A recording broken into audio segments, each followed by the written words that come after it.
Get into these bags, we done had lots of time. The Joker had his act, now it's our time to go and shine. Some of them still blind, still heavenly programmed minds. And hopefully when it happens and it goes, it's overnight. But regardless of what happens, the future's extra bright. Cause the SEC is cooked and no more Gary lies. Only thing that would top it is Deaton taking the prize. But the swamp super deep in the east, so no surprise. Cause the media, the news and the television, they lie. The sports is all rigged and the cartoons programming minds. But we turning a corner and we headed past the sky. But some say there's no space and it's all just AI. Trump pump coming, we gon' keep them rockets pumping. Trump pump coming, we gon' keep this thing pumping. Trump pump coming, we gon' keep them rockets pumping. Deep state was holding us back, but now we running. Trump pump coming, we gon' keep them rockets pumping. Trump pump coming, we gon' keep this thing pumping. Trump pump coming, we gon' keep them rockets pumping. Deep state was holding us back, but now we running. Bags on my mind all the time. Getting to these bags, to the prize. Headed to the golden age, don't get left behind. Bluminati wealth got Bluminati minds. Fudding, they keep on fudding, they fudding. But we kept buying and buying while they was crying and crying. Fudding, they keep on flooding, they fudding. But we keep buying.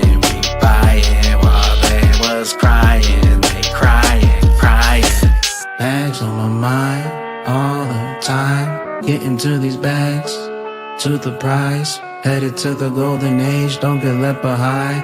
Bluminati wealth got Bluminati minds. So it begins bullish, we just getting started.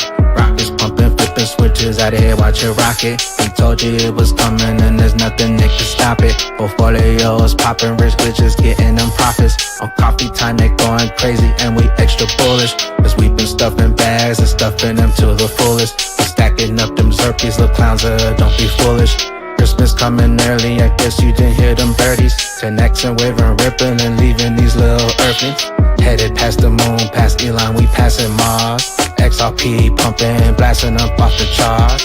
XRP pumping, good gracious, passing the stars. Bags on my mind all the time. Getting to these bags, to the prize. Headed to the golden age, don't get left behind.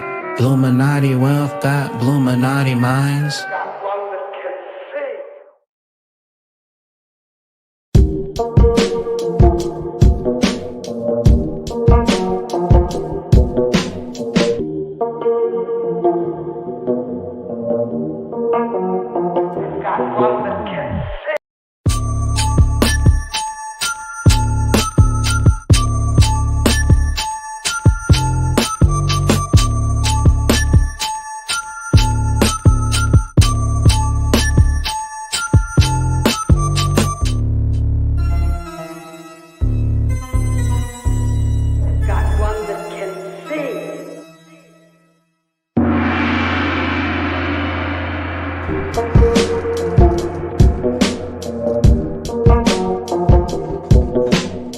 What up? Let's go. What up, Buster? How you doing? Happy. I got no sound. Give me a sec. Roger. Happy XRP Boardroom. A live community chat every Tuesday night. We talk crypto, we talk red pill, we talk XRP, we talk all of it. And you can join too. We can say whatever we want. Apparently we can show, AI videos of Goy Slop Jr. burgers. And then we can turn around and say a prayer. You know what I mean? But Buster's rejuvenating his technical difficulties. He'll be right on in a jiff. Welcome aboard to the boardroom. My name is Berserker. We talk here. We talk whatever we want. It's kind of cool that you guys come on and join. I like it. I like watching the chat. You guys are just mingling amongst each other's, giving dabs to everybody and saying what's up. It's pretty cool. So to see that. But boom. What's up, Zerker Lurkers? Papa Dram. Let's go, bro. Man, I just looking at Twitter is nutty. It is like dumpster fire on steroids. It is nutty, bro. I just want to see some stuff start happening. Like, maybe this is the beginning of it happening. Maybe this is the beginning. Like, who knows? But interesting. Interesting to watch it, and you're like, damn, dude, everything's falling apart, dude. MTG is like denouncing Q and Trump, even though she was huge on both of those subjects. Matt Gaetz is literally like, Mossad should be, you know, like, oh, dude, it's nutty, dude. Oh, dude, nutty. But anyways, welcome to the boardroom, everyone. Thanks for coming aboard. There we go. Hump day here in New Zealand. Bringing the weekend. Let's go. XRP's still rocking. XRP bag still rocking as always. Yep. He made some fire videos. He made one today. It's pretty fire. Just all the like the news, and he points out all the current events, but like the good current events that are like, oh damn, like this is more bullish than it's ever been. We're just chilling. We're just waiting on clarity and whatever they're gonna pull, whatever the shit they're gonna pull. So who knows? They may not pull anything. Who knows? But the way shit's looking, dude, it's about to go down. Something's about to go down. But a lot of the people were talking Trump is gonna bust out like evidence. Rumor has it he's gonna bust out evidence finally for 2020, and that'll kind of like get the ball rolling with all this fuckery. So I don't know. Who knows? Yep, there we go. It was always Zebek. Let's go, dude. Amen. Yep. I know you were all as bullish as I am. I can't be alone. That's correct. It's every fiber of our being, of my being and your guys' being, is all wrapped up into this. That's why you guys come on every Tuesday and Sunday. It's not just this show. It's just being an army member, knowing what's going down. Buster's back on. I had no sound in my headphones, bruh. You got your mic is like gained out pretty good. Yeah. Yo. There you go. A little bit better. Yep. Lower? No. It's a little lower. You could tap it a little bit higher, but like it was like gain. Yo. Yeah. What up, Pim? Turn that down. Good, bro. Just chilling. I'm gonna do cashing out. Shout out to Titan 888 XRP bags. But welcome to the boardroom, guys. No, I was just talking about how, you know, all the election fraud stuff's going to come out too. And Trump's going to bring out evidence for that. So who knows, bro? But yeah, shit's getting heinous, dude. The more and more people find out these more emails about how grotesque it is, it's nutty, dude. So, but yeah, clarity's right around the corner. Scott Besant's just sitting there going, I believe clarity needs to be, we need to get this across the line. They're like, you know, we will win. We will, you know, get this across the line. They keep saying that, like we're going to get this across the goalpost. We're going to get this done. We're going to get it done. Like that. They keep saying that. They're like, all right, fuck, get it done. Let's go. Like, the fuck you waiting for? Like, I don't know. I think they're expecting the Epstein shit to start all hell. Break all hell. Move the goalpost forward.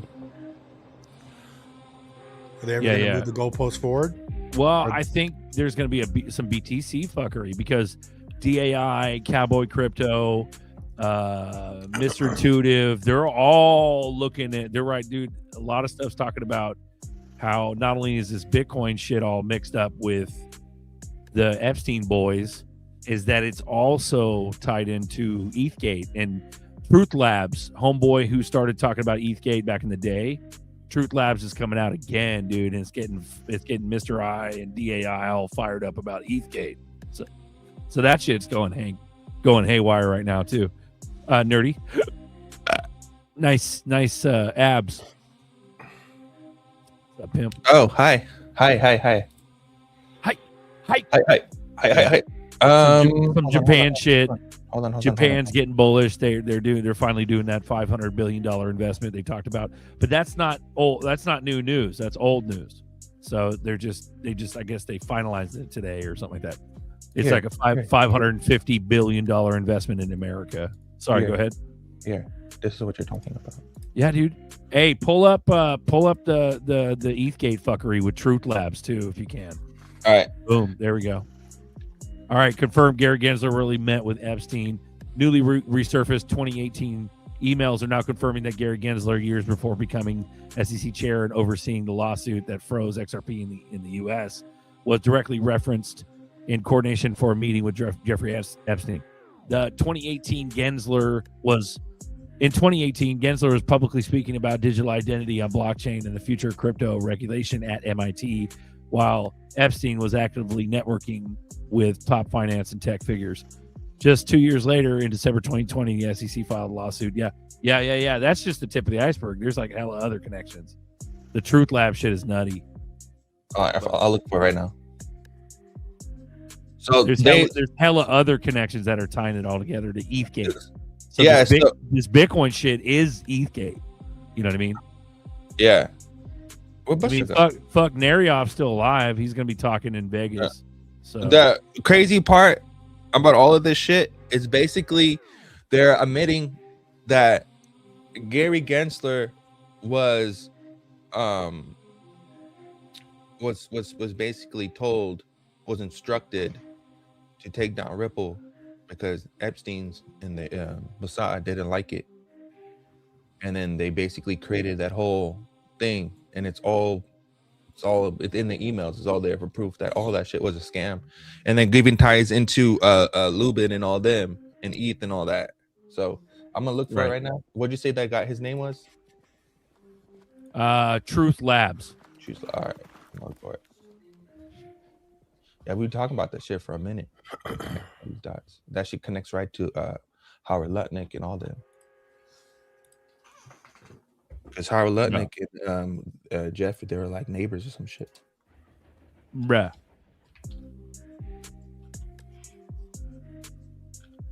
Yeah, all these people live together. They all live next to each other. Tyler Reed, Truth Labs. Bro. Yeah, no. It's weird, dude. I think it's weird. Sorry, go ahead. No, I think are you talking about this one? The one that he pinned? Hold on. I'm gonna share his screen so you can see.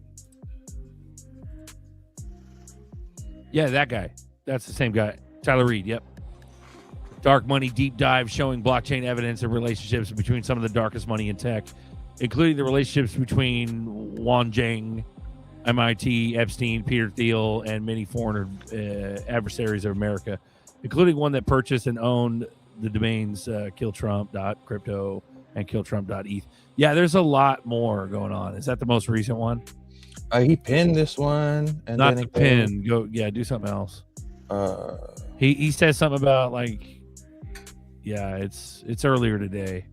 There's so much, so he puts out so much. Let me know if you see something that looks familiar, and then I'll stop. It gets nutty with Truth Labs. Logan Paul's NFT bullshit too.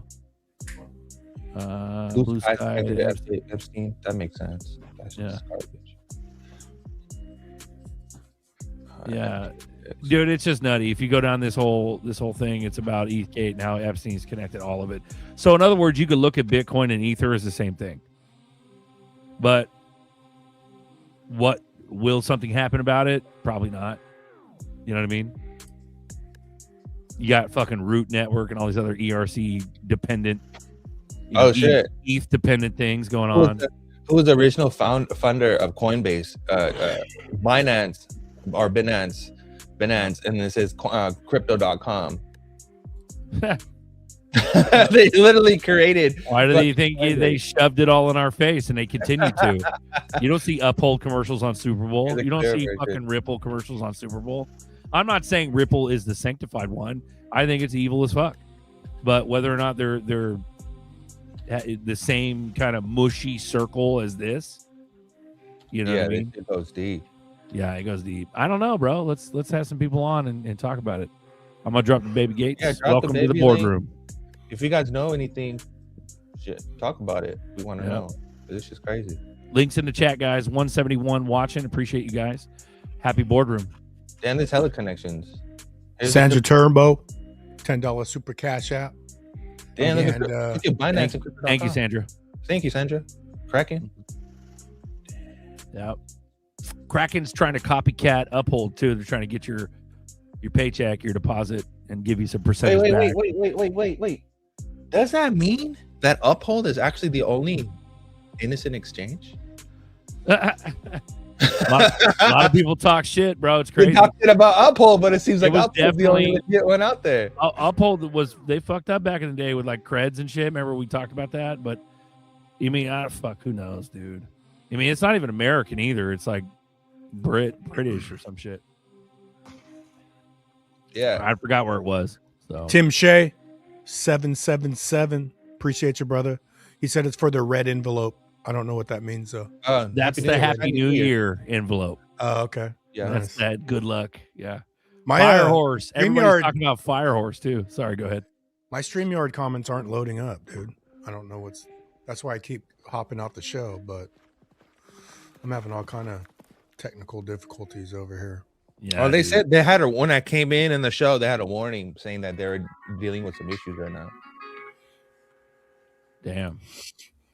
Yeah. I just found something interesting. I'm about to run it. My dumbass like cleaned my computer and all my dumbass like, important like, cookies and shit, and I can't even sign into anything, dude. I barely got into here on time. Yeah, so I'm all fucked up. So you're gonna be our fucking you're our operator, nerdy. I ain't got no access to X right now, so okay. Well, I'll show you guys this just for the shits and giggles of it, and then I'll play my other video.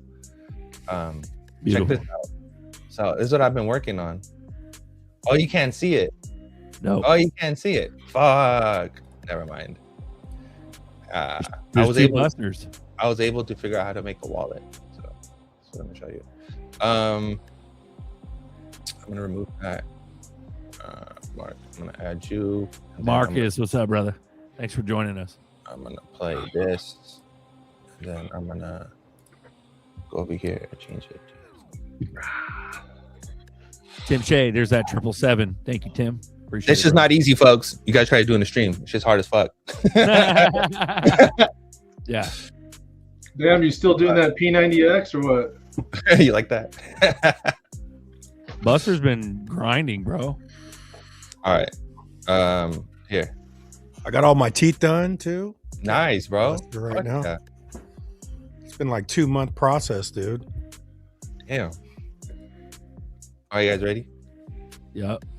Our goal was nothing less than to replace the US dollar by creating a new digital currency. The central source of all monetary transactions. As a technology investor, I invest in new beginnings This is really intended to be half of the global financial system. by creating a new digital currency. After PayPal was sold, they did not abandon the mission. They just changed their strategy. Author Jimmy Sonny reiterated Elon's obsession after interviewing him for the Founders book. The vision was big. He wanted to change the entire financial system. Now let's look at the timeline. I invest in new beginnings. 2013, Peter Thiel's Founders Fund invests in Ripple Labs, alongside Andreessen Horowitz and all the other heavy hitters. Around that same era, XRP is distributed to wallets with the names of these investors and their greatest philosophical and scientific idols. I'll let you decide whether that is coincidence or not. And in 2015, Peter Thiel backs JD Vance early, helps fund his venture career, and supports his rise into Washington. Then, of course, fast forward a few years, Elon acquires Twitter and turns it into X, the everything app. Elon has always been obsessed with the letter X. To him, X represents infinity. It's in his companies, it's in his branding, it's even in his family life. But Elon didn't buy Twitter on his own. Andreessen Horowitz committed around 400 mil to support the transformation.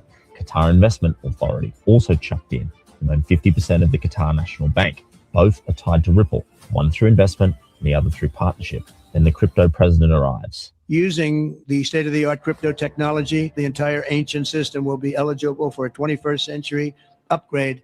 The tech oligarchs usher in JD Vance for the long-term play. They install PayPal mafia member David Sachs to execute the vision as the cryptos are. Elon cleanses the stale government backend with Doge, all in preparedness for the technocrat endgame. And here's the kicker.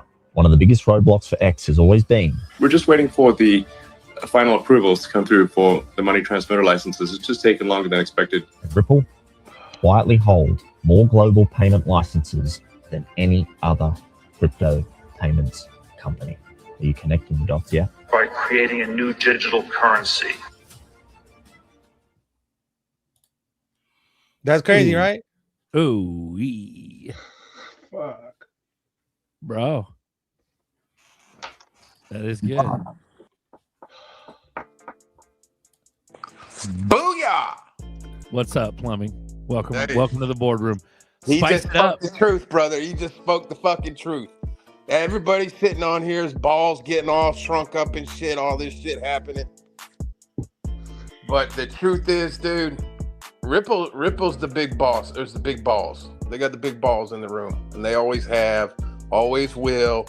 All these fucking haters out there bitching and complaining. Fuck you. If you fell for Bitcoin, that's your fault. Okay? That's your fucking fault. Yeah, it was a good idea when it started, but shit got better. And now it's the fucking it's the 1987 or 1995 cell phone from fucking what was that cell phone company back in the day, guys? Had the little Nokia? Nextel? Primeco. It was the Primeco. Primeco. Goddamn, bro. That's some hood shit right there. He said Primeco. What the fuck? That's I've some had a cell East phone Coast for a hood long shit. time, dude. I thought you said Bronco. Damn, bro. Ron Popeil just said it. Basically a Forget freaking it. calculator with the SIM card. What the hell? Yeah. Bro. What's up, That's Plumbing? wild. What do you got, bro? Yeah. Why is XRP the same price as 8 years ago? The sentiment's not though, man. Like, because OSW was like when we started to go red pill last show. He's like, man, you guys did it the show before, man. Go XRP, right? But I sort of only focus on the Matrix versus us, man. And like 8 years ago was like, man, the collective's gonna lose all his fucking money in this shit. Oh man, the collective, they think they know what's gonna happen. Oh, the collective, this and that. Then 8 years later, you could be like, oh man, honey, I don't know how much longer I could take this work shit. Why didn't you do what the collective did? It's sort of working out for the collective over there, and that's 8 years, bro. You know, then they could be like, oh, well, if we did $1,000, how many would we get? Oh, 700. Oh, the collective told me 5 years ago we'd have got 5,000. Fuck the collective. You see what I'm saying? So the whole sentiment's changed, man. It's not the same, even though it's the same price. People are getting it. I don't care if they miss or not, but the sentiment's changing up in this motherfucker. So that's what I pay attention to, man. No article is going to make me feel more bullish. That's why I really don't give a fuck about a lot of shit's happening though with Trump and the crypto bill and all that. But I could make you more bullish. I can make you more bullish. We got the boys on. We got Pay Me, Marcus, Plumbing, Nerdy Buster, and me. Let's go. I think it generally from a crypto perspective, there's a lot of cases where product market fit has kind of lagged price sentiment and the narrative. You know, we think that that's going to change over time. Battle tested blockchain that has a real opportunity to capture market share as we see the proliferation of these use cases. And ultimately, I think a lot of the excitement comes just from the demand. So, you know, as we talk to investors around the country, enthusiasts, stakeholders, it's one of the broadest communities, and there are a lot of diehard fans. And the sales team was just telling me that, you know, anecdotally, advisors are constantly asked by their clients about XRP. And in some cases, it's the second most talked about asset in this community behind Bitcoin. We have a strong, vibrant. That's bullish. Yeah, bro. That's super bullish. Yeah. If we weren't bullish enough already, you should be even more bullish now. Run it. That's for people that ain't bullish, dude. I think probably everybody in here is. We're beyond bullish. Yeah. We're ready. I'm super ready, dude. Shit. You gotta explain to me. How about the video from a couple years ago? Why? What was it? It was done by damn, I can't. You guys had them on the show the other day. All their videos. Why do I hold XRP? Remember that one? Yeah, that's NFA. Yeah, NFA. Right. That was a good one, dude. And that was giving out information that's already now starting to be exposed. talking about all the partnerships that Ripple has, is now all of a sudden now starting to come out. And that shit was 2 years ago they were talking about it. We're so ahead of our time. We're so far ahead that not that we're lucky, we're smart. We stuck to it. We paid attention to what's going on out in the world, and we locked in.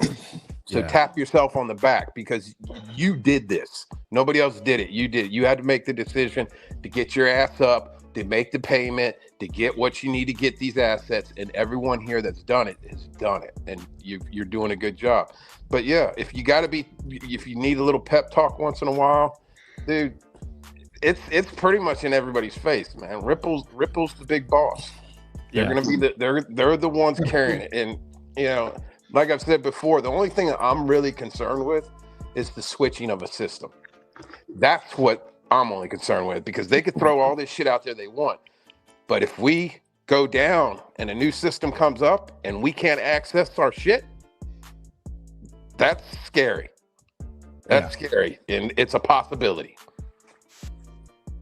Crypto Hood Rich, send it to Nerdy's Twitter. Whatever news you got. Sorry, my bad, Buster. Buster's got a share screen coming up. We got Miles on deck too. Welcome aboard.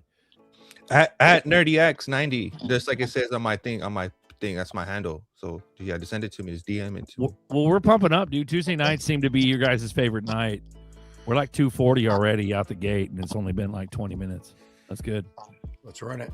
Such a high proportion of people within the XRP community are just such good moral and ethical human beings, and 85% of people that are XRP holders were not vaccinated. In regards to the survey, so I found 81% of those who are invested in XRP are unvaccinated. Now that was a Twitter poll, but by comparison to regular polling is usually a sample size of 100. My sample size was about 18,000. Comes to what's called a Z-score in statistics. A Z-score of 143 is next to impossible. So that is what we're looking at here, is something that we could only say is an act of God, that this many quality people have found their way to the XRP ledger to be in this place and sustain the pressure of overwhelming force of Epstein and the governments and all of this coming down against XRP. We have been organized into a group of very select people that are in the right place. And I don't think it's by accident. I think it's because there is a reckoning coming in which XRP will naturally ascend to the #1 cryptocurrency and quite a bit beyond that.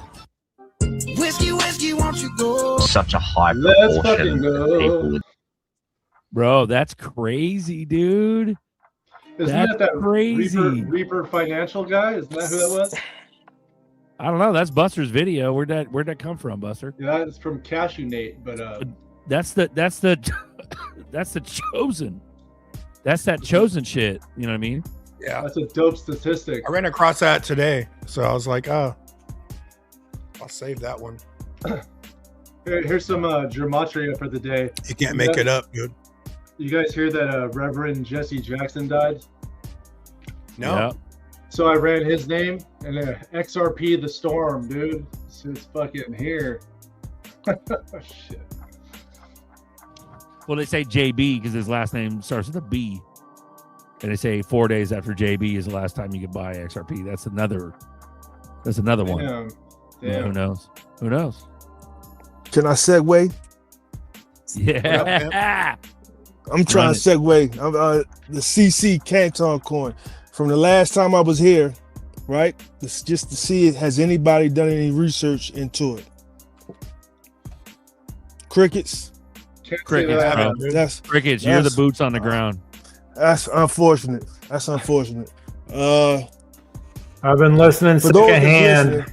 I asked that you do some research on Canton coin, and you're going to be surprised at what you find. I'm not trying to convince anybody to do it. I'm simply trying to share the information the same way I shared the information to people about XRP. I feel like, I don't know if people broke or they being stubborn or they just don't take my word for it. Maybe they need to hear it from somebody else to do your own independent research. But if the partnerships and the amount of people that's built on the Canton network If it was being done on the XRP ledger, it would be the biggest fucking news anybody has ever heard. That's all we'll be able to talk about here. And I feel like we can't get too tribal with XRP that we don't look at other things. I'm simply just trying to share the information. Over the past couple of months, anybody that's paying attention, it's been trillions wiped off of the crypto market, yet Canton has been moving. Even today, shit, when the market is down, it's still moving up. I'm talking about over like 181% in the past couple of months. You have the NASDAQ building on the Canton network. JP Morgan, they even releasing their stablecoin, the JPM coin, natively on the Canton network. You have goddamn Broadridge. You have the DTCC.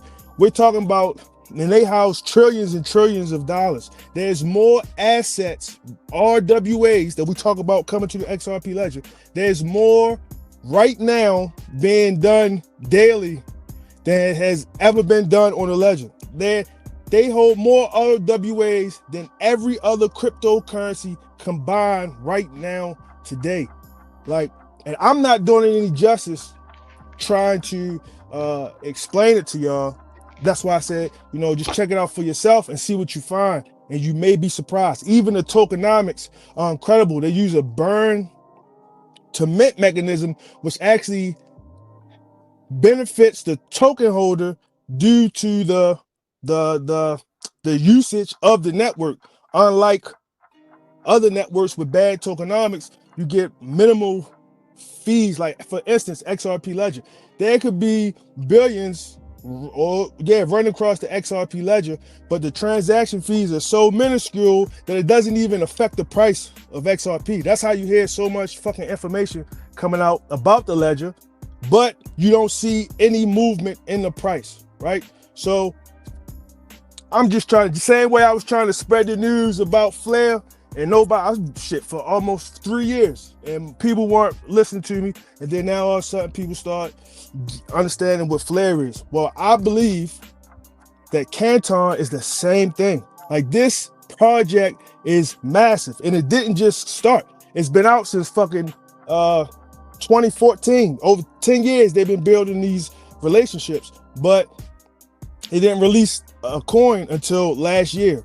So I just say, and I love XRP, but I had to pop my head outside of that bubble and start doing my own research, you know what I mean? And I found Canton, and it's colossal, bro. It's colossal. And for the rest of your lives, nobody can never say, goddamn, they wish they would have knew or wish somebody would have told them, because I've been speaking on it. I know Nerdy spoke on it before, but yeah, I'm screaming at the top of my lungs now.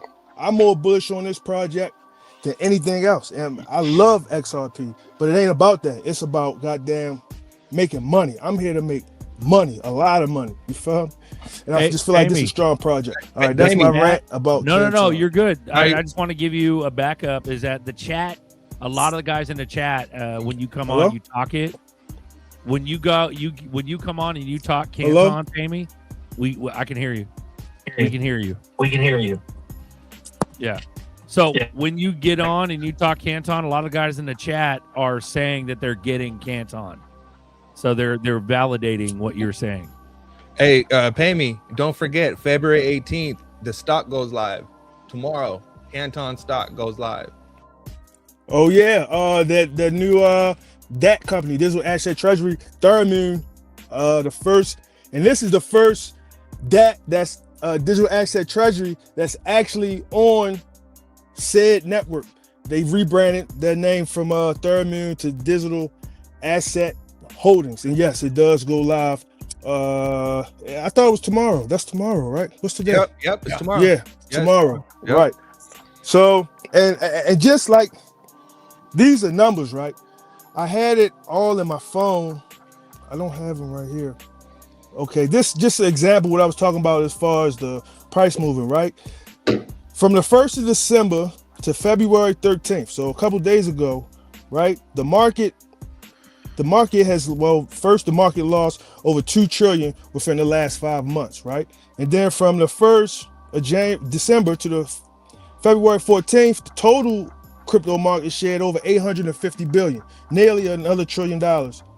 But the Canton price from that exact same time went up 181%. Is that an anomaly, or is that something like this happened? And I believe people don't think it's a bear market, but I think it's a bear market right now. And this is another thing I hear people talk about deep reds and cryptos that are triple zeros and double zeros. I did the research on this. A fact is that most cryptos never make in their second or third bull run make a new all-time high. Only a couple cryptos has ever done that. So while we see these cryptos, their all-time high used to be X amount and it's so far away from that now, most cryptos never even get back to that all-time high. So that's something that people chasing that shit. The statistics show that doesn't even fucking happen. Even XRP didn't make a new fucking all-time high since when? None of the ISOs really did. XRP, XLM. None of them. No cryptos. It's only not even a handful that ever did it. OB. Like I did the research on that. Most cryptos never see a new fucking all-time high, and they haven't. So I've just been thinking about what Canton has been doing in this downtrend, in addition to the partnerships. I wish I had it all written down. I should have took snapshots of my pictures. I didn't know that I was going to be getting on here, but it's massive. And if you just do a little bit of research, you'll see what I'm talking about. And then, I mean, from there, it's on you to, I don't give a fuck what you do with your money. I'll just really try to share the information. I buy on my favorite exchange on Kraken. I use Kraken Pro and set my limits for what I want to buy it at. But Bybit has it. Uphold's got it. Uphold got it. And that's another thing. It hasn't even been listed on major exchanges. Coinbase, Binance. And you know why? The dude Yuval Ruiz, I think that's his name, some shit like that. He's the co-founder of it. It's because, they want a fucking pay-to-play system. So they want a shitload of your coins and they want X amount of money in order to launch on their platforms. And they said they not doing it. You know what I mean? There was no pre-mine. There was no VC get the tokens for cheap. If you wanted Canton, you had to buy them or build on the network, and that's how that works. Yep. And there are several wallets. You don't have to use it. Can y'all still hear me? Yeah. Oh, okay. There are several wallets. I know some people ask, where can you hold it? You don't have to keep it on exchange. There's a wallet called the Kansai wallet for those that like to use iOS. That's CANSAI. There's the Loop wallet. There's the Zorro wallet. Cipher Lock. They also have a private, because it's all about privacy. So it has exchange called Temple. There's it's a lot of dApps on the network. Like, it's so much, bro. And I wish that I had took snapshots, that way I could better communicate. But I'm just trying to spark something. They're putting you on the spot. Yeah. Better percentage, Canton or XRP? Listen, I don't know. I don't know, bro. I don't know. You feel me? But I tell you this. As of right now, Canton is my number 3 holding. And I'm working on it like shit to become number 2. I am more bullish on Canton Network than anything right now. XRP, I've been packing my bags for years. I'm done with that. That is sitting. I got some in the cold locked away. I got some on DeFi on Flare earning rewards. So now I'm looking forward. And Canton Network it's colossal, bro. It's colossal. Bro, Arizona did a strategic reserve thing today, like a little charter or a little thing talking about strategic reserve. And the 3 coins on it, are Bitcoin, XRP, and Digibyte. Shout out to Rain. Digibyte's an American crypto made by this like white dude in Arizona.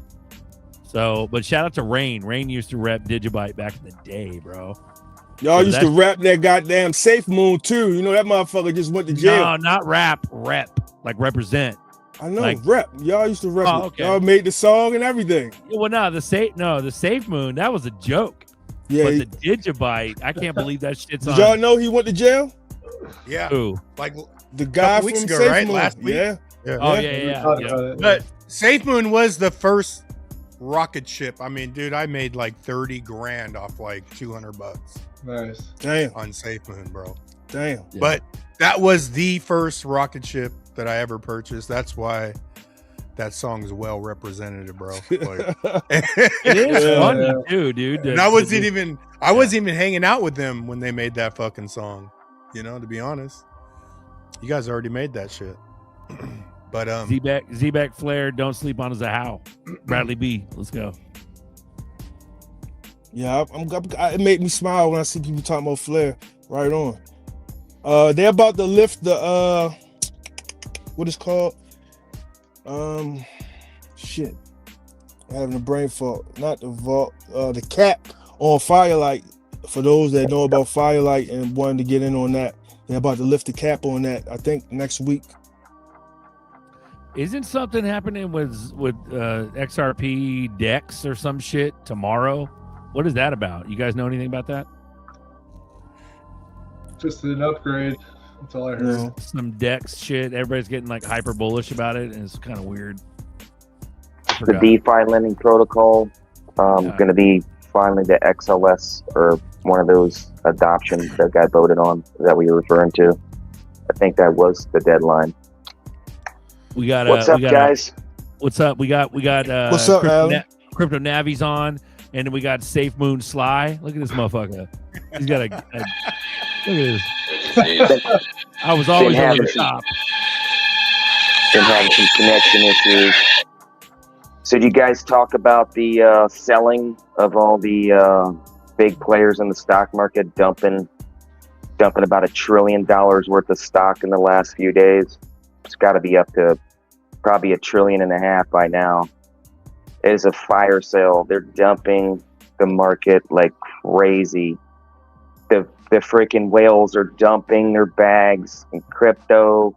It has got to be time by now. Fear and greed index hitting that 5 mark, man. I mean, it's finally, I think we're finally ripping the Band-Aid off, like in the next month or so. With this war going on in Iran. Clarity by spring. I think it's not gonna have any negotiation. I think Trump is just gonna allow it to happen. I think it was destined to happen. You know, we're in a situation where they're selling all their bonds like crazy. You know, the only thing keeping the bond market going right now is the stable coins. That's why we got the Stable Coin Act. We didn't get the Stable Coin Act, I think the collapse would have already happened. The dollar would have shrunk so much in value. I think this was really their saving grace to, you know, first get stable coins, get some liquidity moving into the stable coins to keep the bond market going, at least prop it up until the final collapse, you know, war, you know, scare event to get everybody out. But yeah, I'm hearing a lot of negative stuff, but also a lot of positive stuff. So I'm just bringing it up to people's attention that don't know, that maybe hearing my voice right now. This ain't financial advice, but I would certainly have some money on the side to buy the market when it dips really hard. And I would certainly, if you are only in crypto, such as myself, sell a little bit. That's what I'm doing. I'm not telling you to do that. I'm just telling you what I'm doing. Sell a little bit so you've got some money on the side. Have it set up on exchange for buy and sell orders so you're prepared. Don't just be sitting and think you're going to catch this. You're probably not. It's going to be probably quick. Or it could be months. We could be down, while I'm mentioning it, we could be down for 2 months, 3 months until we get regulations while everything's collapsing. So don't be sitting on the sideline wishing the price is going to go down but not be able to buy it. You know, have those sell orders in place, ready to go. This is the time. It's not time to play around. It's time to get real serious.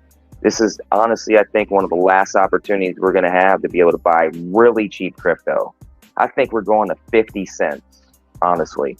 Ooh-wee. Bitcoin to like 14K, 12K. So Hey, get prepared. Yeah.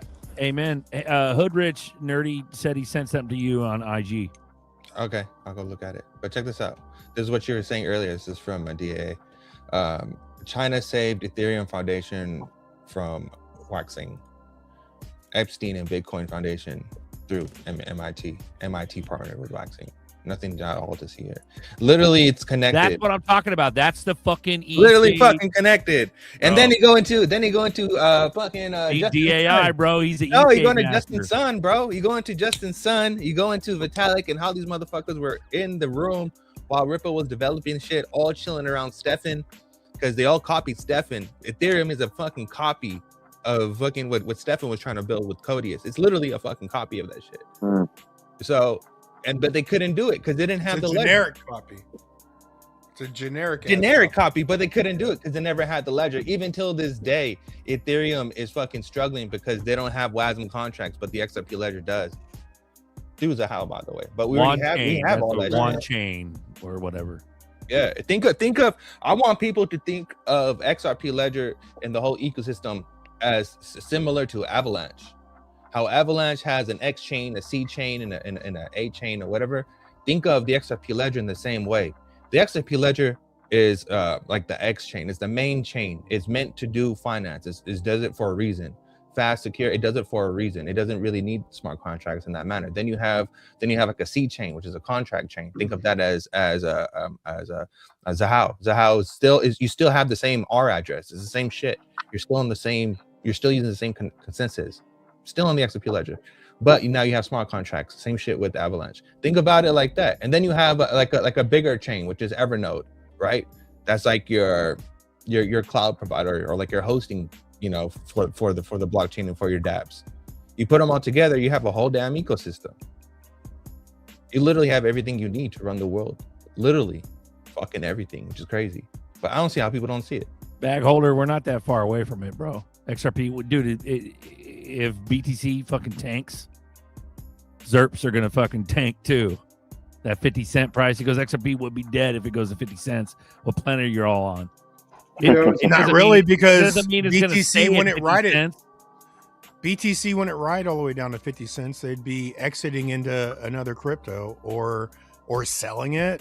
I think it's gonna be planned out to where it's going to roll, because if you go back to 2018, BTC came into XRP when it went to 385. BTC hasn't even entered XRP when we went back to 370. So there's zero chance to me that BTC melts all the way down to 15,000 and no money comes into XRP. So it's the adverse effect where BTC tanks, ZRPs don't go with it. It actually decouples. And all the money just fucking. It's the decouple moment. Yep. Unless you think they need one more chance to buy it cheap, man. They've been buying this shit for fucking 10 years, bro. Like, come on. So is that what all the escrow is?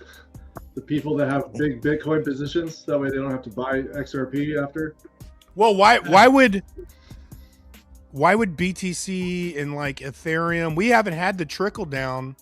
Like, normally we fucking rock it, and then the trickle down effect makes the altcoins take off. We haven't even had that shit yet. You know why? Because to me, the major players have been switched out. They're not doing the same shit it normally does, because I think bigger money's in there. I don't know, but that's bullish as fuck that XRP even got close to all-time highs without any trickle down. Like, that is not a bad thing. Get him, Sly. I was going to say the ETFs are probably propping up the price a little more than last year or last time it dropped this low. Correct. Daniel Whitley, fire burns it down, then the horse bolts. Blood Moon, March 3rd, too. Who knows, bro? Clarity's not passed, though. We got a blood moon coming. I'm staying in the fucking house on March 3rd, man. I'm tired of fucking vampires, bro. I'm staying in the house, man. Well, usually war happens when we have a blood moon like that. It's been prophetic. If you look at the history of war, generally that spooks the parties that are involved. Let's say it like that. Be kind of politically correct here. And usually it's always set up in around a moon phase, especially a blood moon. Blood moon is very significant. It's a ritual moon. So we're witnessing all these rituals play out. I mean, all these things are lining up. I mean, go back to what you were saying about the price of Bitcoin going down really low and not going into XRP. That's been the planned demise. You know, with this rotation out of the number one coin that everybody had their hope and trust in, it's always to get the retail out. They still haven't shaken all the retail out, but we got to be close. I mean, look at how long this bear market that we've been in has been. It's been, almost a year we've been in a bear market. We never had a real altcoin run. We never had a decoupling from Bitcoin at all. We never went into a real altcoin season, even remotely. We had coins pump, yeah, pretty heavy like XRP, but that was just, I mean, a small pump compared to what any other real bull run that we had. It's just, it's going to happen, obviously, but I think the Band-Aid is finally getting ripped off, like I said before. That this Elon with his X payments getting ready to launch here within weeks. That's what they're saying, within weeks. We know, all of us here have been watching this channel forever, what they're probably going to launch it on and utilize. And all these partnerships coming together. We've been hearing all these projects working together. Canton, like you were saying, Pammy, I've been watching Canton for the last several months and deep diving on Canton too. It's integrated. It's been integrated just like Chainlink. Chainlink and Canton are doing the data, the privacy. They've been working with the banks for a long time. They did all the test nets. They did all the Project Hamilton, Ubin. I mean, that's been working for a long time. We're just now getting Canton launched as a coin for the last year. Why is that? It's kind of like, why is XRP still at $2 when we have all this integration with all these banks? They have 75 banking licenses around the world now. What other coins have banking license? Why are they even getting banking license? That's the question you really got to ask yourself. If all these regulations are coming in, why do we still need banking licenses? That's really, I'm really curious about that. Somebody give some insight on that who knows about it. Needed. I think a catalyst is needed. You know what I mean? Whether it be a cyber attack or some horrific war, nuclear, God forbid, thing. Like, who knows? But this has to be. All you guys sound nerdy. This has to be emergency implemented, in my opinion. What's up, nerdy? All you guys sound like me now. I know, bro. I know. I've been fucking telling y'all motherfuckers the same shit for years. It's the only way. Motherfucker, you want a fucking medal? What do you want? I want a fucking cookie, motherfucker. Give me a goddamn cookie. I gotta bake them. I want a crumble cookie. Cookies and milk. Hold on. Get it straight. Check this out. Bottom line is this. Release the damn files and release them now. Release everything. If this does not implicate Donald Trump, why wouldn't you say release everything? They absolutely have to show us what they're all hiding. If there's nothing to hide, release it all. But all of that information is out there. Why not just put it to rest and say, release the list? Because, they should just say, listen, this is what it is. Do you want to offer your G2? And it looks like they said no thanks. Yeah. So in other words, anybody can be on this list. Well, this is my point, because I'm telling you, when I tell you people are trying to turn me into, I wasn't his girlfriend.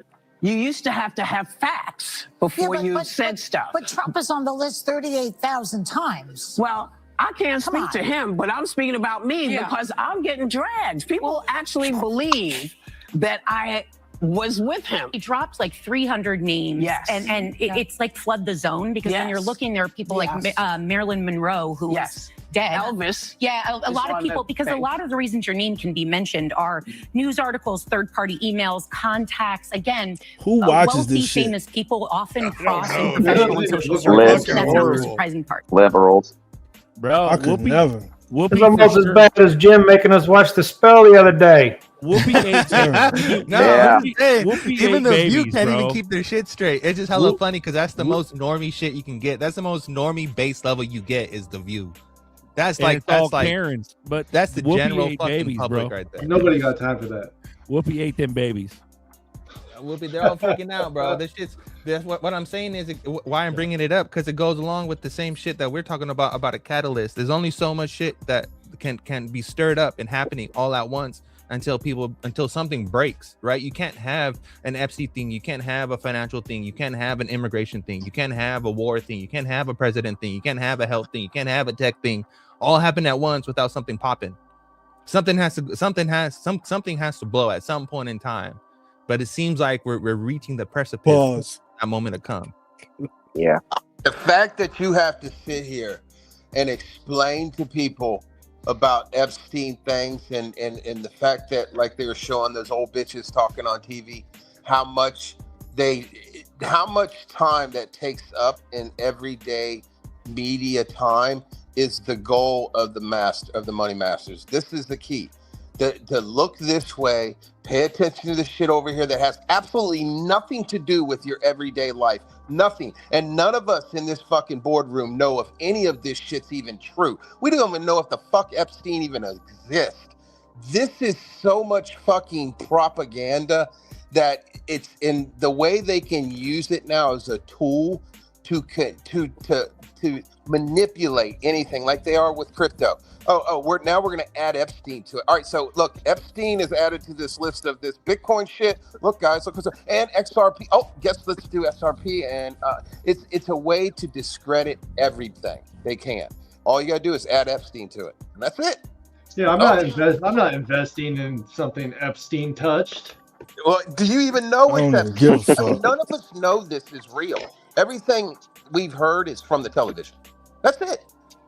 No one, I guarantee you, nobody in this fucking place, or you can lie, but none of us have firsthand knowledge of any of this Epstein shit. None of it. None. Yeah, I don't even absorb myself in it. I don't give a fuck, to be frank. I don't care. That's the money masters don't care, like, bro. They don't want you're the reason. They don't want you. They want the suckers that will listen to it and believe it word for word, and then argue with you that they can't believe that you don't believe it.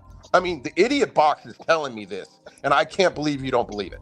I don't even watch TV. I don't even own a either. TV in my shit. I don't. But real quick before I get off here, right? I just found a list of some of the super validators for the Canton Network, because I was having a brain fart earlier. I'm just going to name a couple of them here. I'm going to start with the NASDAQ. They're a super validator. And super validator means that you have to do business on the Canton Network in order to be a super validator, because you have to bring value to the network. So you can't just be on a super validator like you have some people that's on the council, but they're not even bringing money to the fucking network. So that's what the super validators are. You have validators of Canton Network, then you have the super validators. All right. So the first one I'm gonna start with is the NASDAQ. That's humongous. Then you have Bitwave. You have Broadridge, which is humongous. The Canton Foundation, Chainlink, Circle, Coinmetrics, Cumberland, Digital Asset, Hypernative, Layer Zero, Ledger, like y'all, most of y'all cold wallet, Ledger, Obsidian Systems, QuantStat, SBI, another huge one, Taurus, and there's more, but I just wanted to stop. I'll stop there. But that's just a glimpse into the type of partnerships that are behind the Canton Network. But I gotta get ready to go to bed. I gotta start driving in the morning. I just wanted to hop on. I'm gonna listen to the rest of the show once I wake up. Y'all help me get down the road. Love to all y'all. Stay up. I'll holler at you when I smile at you. All right, brother. Have a good night. See you, Amy. All right, Good peace, to see you, Father buddy. Allen. Good to be seen. Beautiful. Nova's bullish for that shit too. Nova's on deck with the Canton Network and everything too. So shout out to you, Nova. There you go. Yep. But yep. We got Safe Moon Sly and Miles. Are you two getting along or what? How's it going? Why not? I love Sly. I got no problem with Sly. It's point counterpoint, man. It's Slee. Oh damn! It's Sorry, Slee. Slee. Like Flea from the Chili Peppers. I was hoping for some more snow so I could go out in my sleigh. So I'd be sleigh alone. There you go. I was gonna say in regards to the whole Epstein deal, you know, where everybody's on the fence, like as far as if it's reality based or not. The biggest thing that I see that points to a reality of some kind that's constructed is the fact that Epstein was hired by Bill Barr's dad, who ran the all-girls school back in the 70s. So they started him back then at an all-girls school where he could get passed on the grooming that David Rockefeller was doing, and for all the old guys, they had to move it. I'll say from the old hats to the new hats, and Bill Barr, who was hired under Trump's previous administration, being in the position he was in, he was also over all the federal prisons. So it was really easy to make cameras turn off and everything like that in the prison that Epstein was in to fake a suicide, so-called. I don't know if anybody was aware of any of that. So it's all part of the constructed reality that we see. Like how much of it, I mean, obviously there's some kind of testimonies from women that got, done really, really wrong. Could they be actors? Sure. I mean, we all know what COVID was all about, and there was a lot of fakery and buffoonery in that. So why not? But again, like I said a couple streams ago, it's turning into like a form of idolatry.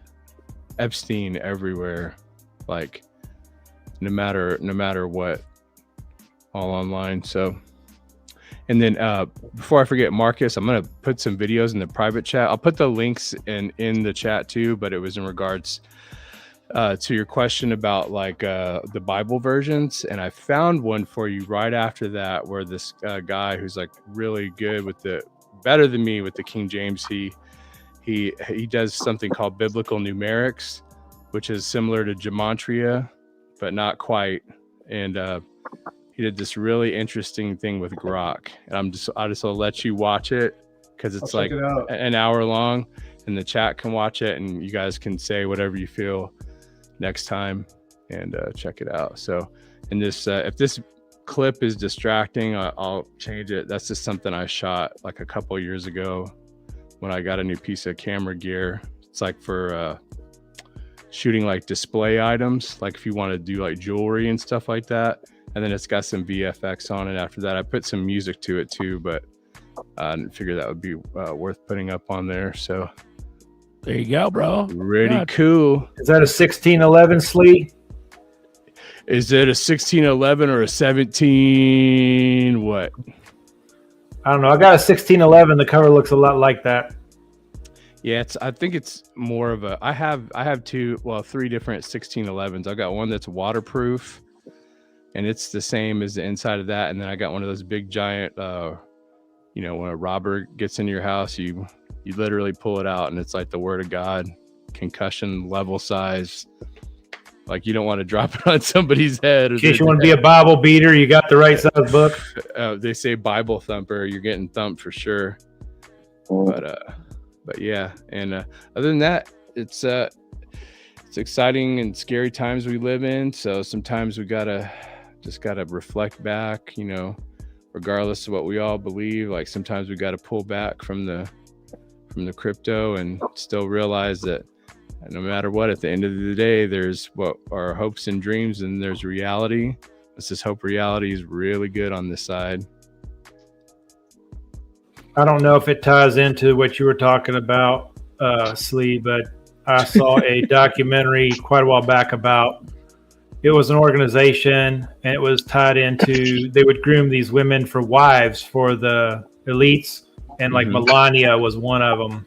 There's a whole organizational setup apparently to kind of make sure the right people marry the right, like the power structure thing. The bloodlines you're talking about. Yeah, this is tying into what you were saying earlier. I mean, God said in the end times that all of the evil will be exposed.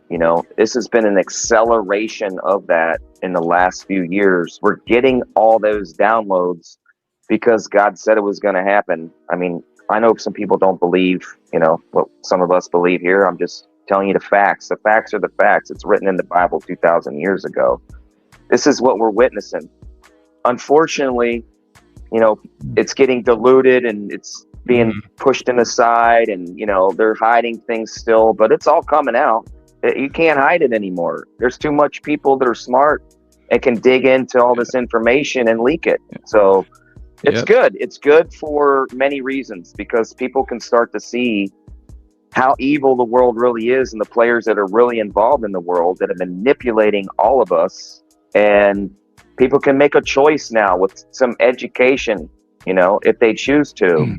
Before, we didn't have this knowledge. We weren't able to make a really good decision because we didn't know what was really going on in the background. You know, people, they're dumbing us down. With whether you believe it or not, they're dumbing us down.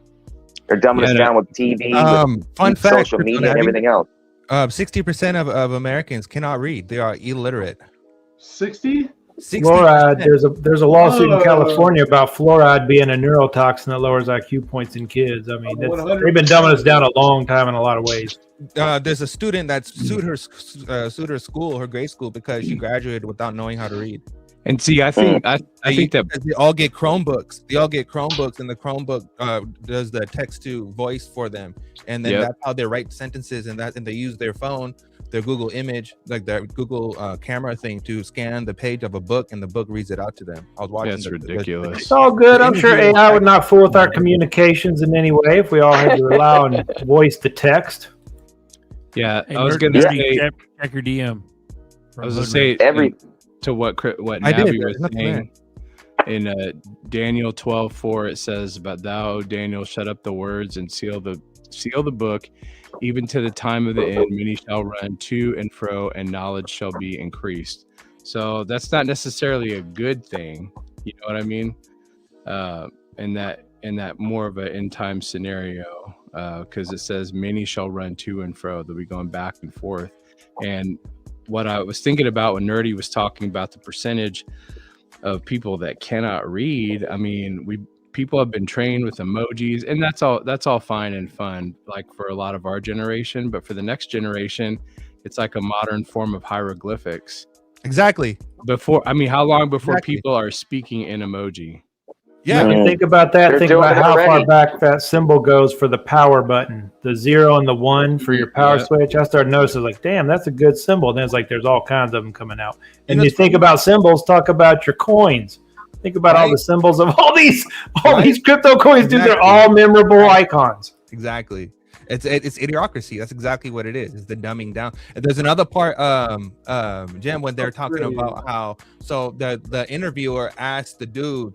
Ask the student or the child or whatever, how do you get context from what you're reading? How do you know what it is what you're reading? And how they do it is that they match something to something. Meaning, if they say, if they're basically copy and paste, and they're just playing match games like you would with the block. So if they read a word before and they heard a meaning of it before through another sentence or another meaning, they take that same meaning of that word and they apply it to what they're reading now, and then match it. It's like, oh, that looks familiar, so it must mean this.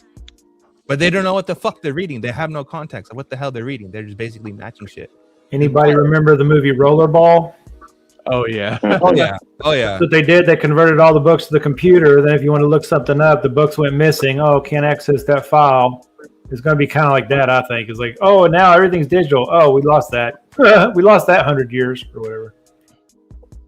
Yeah, look at just the history that they wiped out. I mean, Tartaria and history before that. Like, you go all the way back to Adam and Eve up to Tartaria.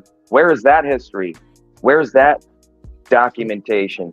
Where's those civilization that existed and got wiped out? We don't even have that information anymore. It's you got to read cuneiform. You can get some old stuff if you can read the old triangles. It's about 100 every 100 years. We generally have a reset. Definitely at 1,000 years we have a reset, and typically all the history that has ever been, that everybody wrote down or whatever, has been gathered up and destroyed. Buildings destroyed, technology destroyed. It's crazy. But now I'm bringing it up because we're starting to get this information back. They're starting to find ancient texts around the world that they're finding with LiDAR and other technology. Thank God we actually have people doing that and getting this information back. It's going back to what I was saying. God's going to reveal all the evil that's been in the world and how corrupt mankind has been to dumb down society and take away all this technology that God allowed us to have, because, you know, God can use technology for his good, but, you know, the enemy of this world, the ruler of this world, can use it for his good, so to speak. So, I mean, we're really getting a lot of information that we never had before. And I think it's to arm us as believers to be prepared and not get defeated by the enemy so much. Because, I mean, for a long time, I think he had a much better advantage because the technology was gone. We didn't understand what kind of power we really had. We really are starting to understand the power that we have as believers. Have you guys and that's seen powerful. Sorry about. Have you guys seen It's the okay. video, the new video, a video that's out about they're kind of figured out how they got all of the rocks and limestone over to the pyramids by water, by using the Nile? It's like, once you look at it, it's so simple. A lot of it, I think, was ground up stone, and they mortarized it on site. It's really, I'm gonna see if I heard that theory where they just kind of poured them because the consistency of it has stuff in it that shouldn't be in solid granite. It's like, how did they? Yeah, they epoxied the stone and poured it somehow. I've heard that. Right. Yeah. Instead of Nephilim dragging them for 500 miles. Well, that would explain a lot, except how they got that technology. I mean, just shifts the question. Well, I mean, if you do look at, oh man, I'm trying to think of what other country it was in the Middle East, like how they have like the really like sharp lines in between the stones. I mean, stonemasonry started, you know, quite a long time ago. I think it goes back to the beginning of the history of man. But at the same time, you know, imagine how productive you could be without internet, cars, you could do a lot of really precise stuff if that's all you got to do, and you're doing it for a you know, not as a slave perhaps, but some kind of ruler who's if you go into an apprenticeship when you're 8 years old and you do it for 50 years, you're going to be good at it. Yeah, you'd be excellent. Let me see if I can. Well, they got too far advanced too fast when the Terraria reign was happening. They were tapping into all kinds of energy, crystals, and in the earth energy, and, you know, tapping into the atmosphere. And they literally melted their cities down. They basically created a energy weapon and we have evidence of this. That's why the buildings that they are finding, you can see evidence of the building melted. The whole thing is melted. That doesn't happen unless there's a fireball around the entire earth that melts everything, because it's not just one temple that's been melted down. It's almost every single one that they've been finding recently in the last 10 years has been melted down, because they tapped into this energy. They got way too advanced. They didn't really know what they were doing. They were tapping into technology that was not of God. It was, you know, of the enemy, the world leader. And they literally destroyed themselves because they, in my opinion, they walked away from God. They got too haughty and too proud of what they were doing and what they were accomplishing in their own way. And they literally destroyed themselves. You know, just like I said, every 1,000 years there's a reset. There's a reset for a reason. God wakes people up and says, hey, this has got to stop. You guys are walking too far away from me. You're not following what I set up and the path that I set. So time to wipe out humanity, not complete humanity. Always leave survivors around to tell the story and, you know, get them to come back to God, the true believers. You know, most of, you know, look at Sodom and Gomorrah. Only a few people survived. That's what I was going to say.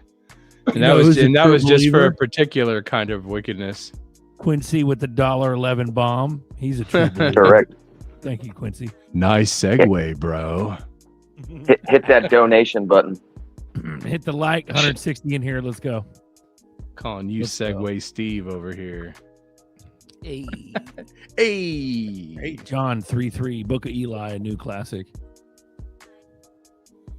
What excites me Eli the is most? awesome movie.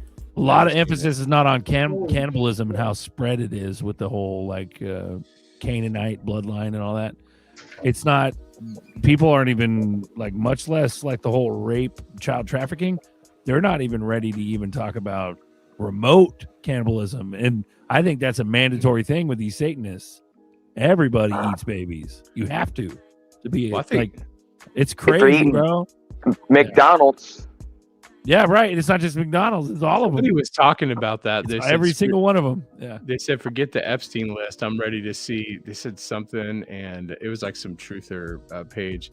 I'm ready to see this. I forget what it was. And then when they find out about what McDonald's is doing, who McDonald's is eating or something, it was almost like, I'm like, are you saying that there's people in the food at McDonald's, or like the people high up at McDonald's are eating people because their food sucks? I don't know. I mean, I don't know. How many burgers? Hold on.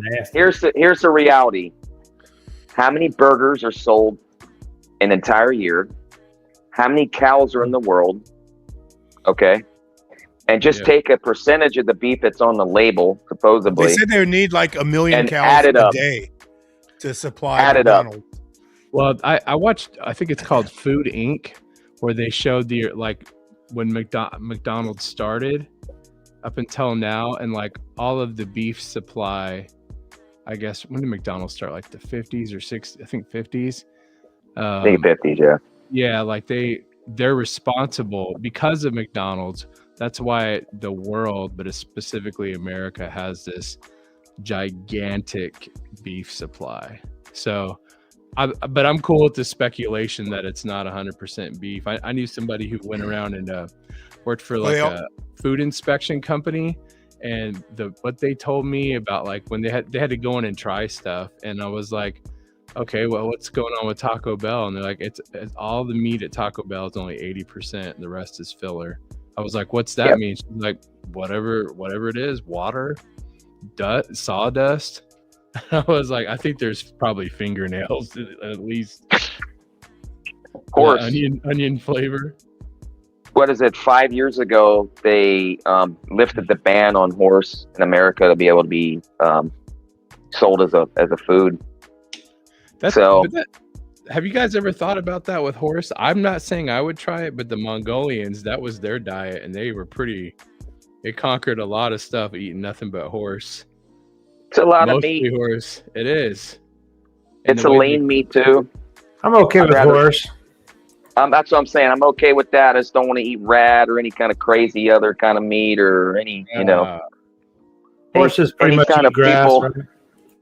That's right. That's right. Yeah. But yeah, it's crazy. This how the elite are doing some crazy stuff in the background, and we're starting to find out about it. I'm really excited that the exposure's happening, because I want to see people wake up. I want to see people understand what's going on. I want them to come back to faith. We got huge movements of revivals happening all over the world right now. And this has been prophesied for 2,000 years as well. That's what I'm most excited about. I want people to learn how to love again, how to treat people right, how to become better at sharing your gifts and skills. And just doesn't necessarily have to be, you got to be a good person, but I mean, learn something. Don't be naive and think you can figure it all out yourself. You can't. It takes a team. That's why I'm also excited about this group of a good collective mind. I think God brought us together for a reason, so we can share and teach each other, because we're doing it here. We're sharing our skills. Most people don't even realize it. You're sharing your gifts and skills by being a part of this community. And we all have them. We all have our little niches. We all have our little gifts that we have. And I love hearing when people actually get bullish and share what they know and step over each other. I'm sorry, I do it sometimes. I'll admit it. I hate when I do it, but I do it. I get excited and I want to share something that's on my mind and, teach people what I know. And sometimes I go on a rant. I do it a lot, actually. Sorry, guys. I'll apologize. I'm trying to get more focused lately. Already. Hey, Crypto Hood Rich, damn, I wanted to share this news with y'all. Do me a favor, Crypto Hood Rich, hit the link real quick. I won't put you on screen, but hit the link, and then there's a little private chat, and you can share the link, the private chat real quick. So hit the link, share the link, and then I'll kick you off, and I won't put you on screen. There you go. That's a solution. Oh, you can't share the link in the main chat? Or hit up Buster on his Twitter. So try to do that. also another thing, not to counter what you're saying, Navi. The main chat is usually what do you call it, aggregated on StreamYard. So if you don't have YouTube open, you can't click it. Sorry, go ahead. No problem. I was just going to mention Matthew 24 verses 11 through 13. It says, and many false prophets shall rise and shall deceive many. And because iniquity shall abound, the love of many shall wax cold. But he that shall endure to the end, the same shall be saved. So while there may be some people that start coming to the Lord, or I guess you want to say rededicating, for me personally, from reading verses like that and many others, until the Lord actually returns and we have, like, let's say we have the millennial reign, I think it's going to get worse and worse. Then the millennial reign, when Satan's bound for 1,000 years, and then when he's loose for a little season, then it's going to be really, really bad. Before God just says, all right, that's it. Cast Satan and all the fallen angels and everybody that was hellbound into the lake of fire, and game over. And that's it. Yeah. Ooh-wee. It's our little playground, little test net here before, the rapture happens. I see, like I said, the revival happening in a slow pace, but it's going to accelerate. We're just waiting for this catalyst event that we know is all coming. I think most of us can feel it in our body. Our hair's standing up on the back of our neck. We know something's here right around the cusp. And I think we're really close to that happening. I mean, I hope so. It's been forever. I mean, this has been a slow, painful drag out for most of us in the crypto market. And we went back to talk. I want to go back to what you guys were talking about them locking up wallets and not being able to cash out your crypto. I really honestly don't believe that. God's really in control of all the money, whether you believe that or not. So he's always going to make a way for his people to have a way to help others. I mean, that's why a lot of us are here, because we all have good hearts. We've been put in this place for a reason, because we are going to share our wealth and help others that are going to be suffering. But we're always going to have a way. And if let's say he does lock down and we can't get our money out, there's always going to be a friend that that isn't a believer, that doesn't believe what you believe. Use that person to cash it out. There's always going to be a way. So don't lose hope of that. Don't get caught up in that fear. Fear is a divider. That's why we have so many problems in this world, because they use fear to divide us. So I just want to encourage you that God's always going to make a way if you trust in him and you put your faith in him. He's always going to make a way. I do agree. I was thinking about, like, you ever seen, like, when, I don't know, maybe in the last 10 years, when all these, like, high level bankers, these executives, suddenly they either, whether it was mistakes made or something like that, and the next thing you know, they're jumping from like a 50-story building or however. So just imagine the effect that's going to have, because money is very, very powerful. Because we know the Bible says the love of money, not money, but the love of money is the root of all evil. And some people just won't be able to hack it. So even just, the quote unquote black swan event, that's going to eliminate a lot of people. I feel like a lot of people, because it's not just going to be about like people offing themselves. I mean, let's say a black swan event does happen, and you guys tell me how long you think it's going to be, but let's just say it goes on for a month. Sean? You got healthcare you got to deal with, food, who knows if people will be working, different things like that. So there's going to be a lot of factors. So you definitely will have to kind of check on your neighbor and your loved ones, but you'll still have to be very cautious at the same time. And then when What's up, DJ Jazzy XRP? I just had to chime in real quick and say what's up to everybody. I haven't talked to you guys in a while. What up, Shanti? Yo, I'm enjoying this. Berserker, what's up, man? Alan, what's up? Uncle Buster. What's up, buddy? What's up to the rest of the crew? Been doing all right, man. Been living life. I will be at XRP Las Vegas. Nice. Oh shit, Shanti's coming to Vegas. Let's go. Damn. Yeah, that's why I was asking about a moon party 3 months ago. Bro, gone are the days of the moon parties, though. That's what I'm saying. I know. It's a whole new class doing them moon parties now. You know? Yeah.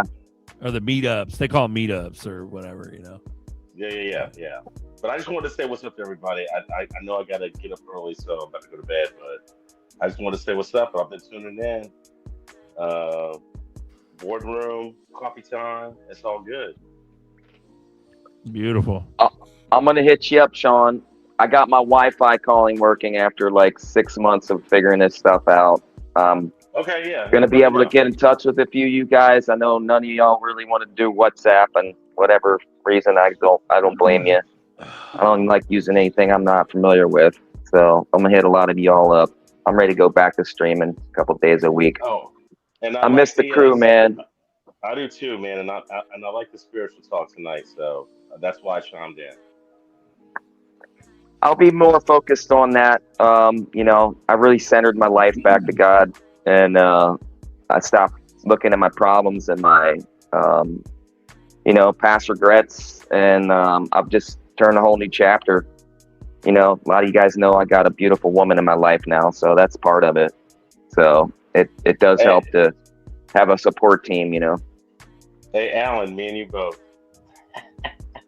Good, Sean. Good, Sean. Oh, we got to catch up, buddy. I'll hit you up tomorrow. Yeah. I'll call you, man. I'll call you. All right, man. Call you in the morning. Yeah, you guys be good. Take care. All right, brother. See you, Sean. All right. Peace. I love seeing all the OGs on here. Berserker and Buster been doing this for a long time now, and Nerdy's been on here forever too. And it's just great to see the OGs still sticking with it, still plugging away, and still teaching the community. It's so great, man. It's just so great to have platforms like this to have an outlet, and gets us through really hard times. I know a lot of us been through some major struggles. If you've been here as long as we have, these OGs that I just mentioned right here, it ain't easy. I mean, I've literally wanted to give up like twice this year and just sell all my crypto and just walk away for a while. It gets stressful. I'm serious. Yeah, man. I had to give up a lot of money. So it's tough. It's tough. You get life challenges and pushes you to the point of breaking. But the moral of the story is I persevered. I trust God that he's going to, restore what I lost and, bring me to the next level. The next level is understanding and being able to get through the pain and suffering and how to have a way to connect back with them, because I kind of lost that. I got caught up in my situation and I just kind of went dark for a little while. Didn't really communicate with anybody, and I just kind of really focused on healing. That's really what I did this past year. So encourage anybody that's going through it, man. Just keep plugging away. Just connect with communities like this. This is a great sport team. Just we all have issues and we all kind of share them sometimes and teach other people how to get through it. So it was a very difficult situation. Yeah, and look at Buster and Berserker. They just lean back like old school executives. Can I see you in my office? You're fired. OSW, my YouTube wasn't working when I hopped on here. Yep. I could get through it through my channel, but I couldn't. My homepage on YouTube wasn't working. That's how mine was too. There's an outage.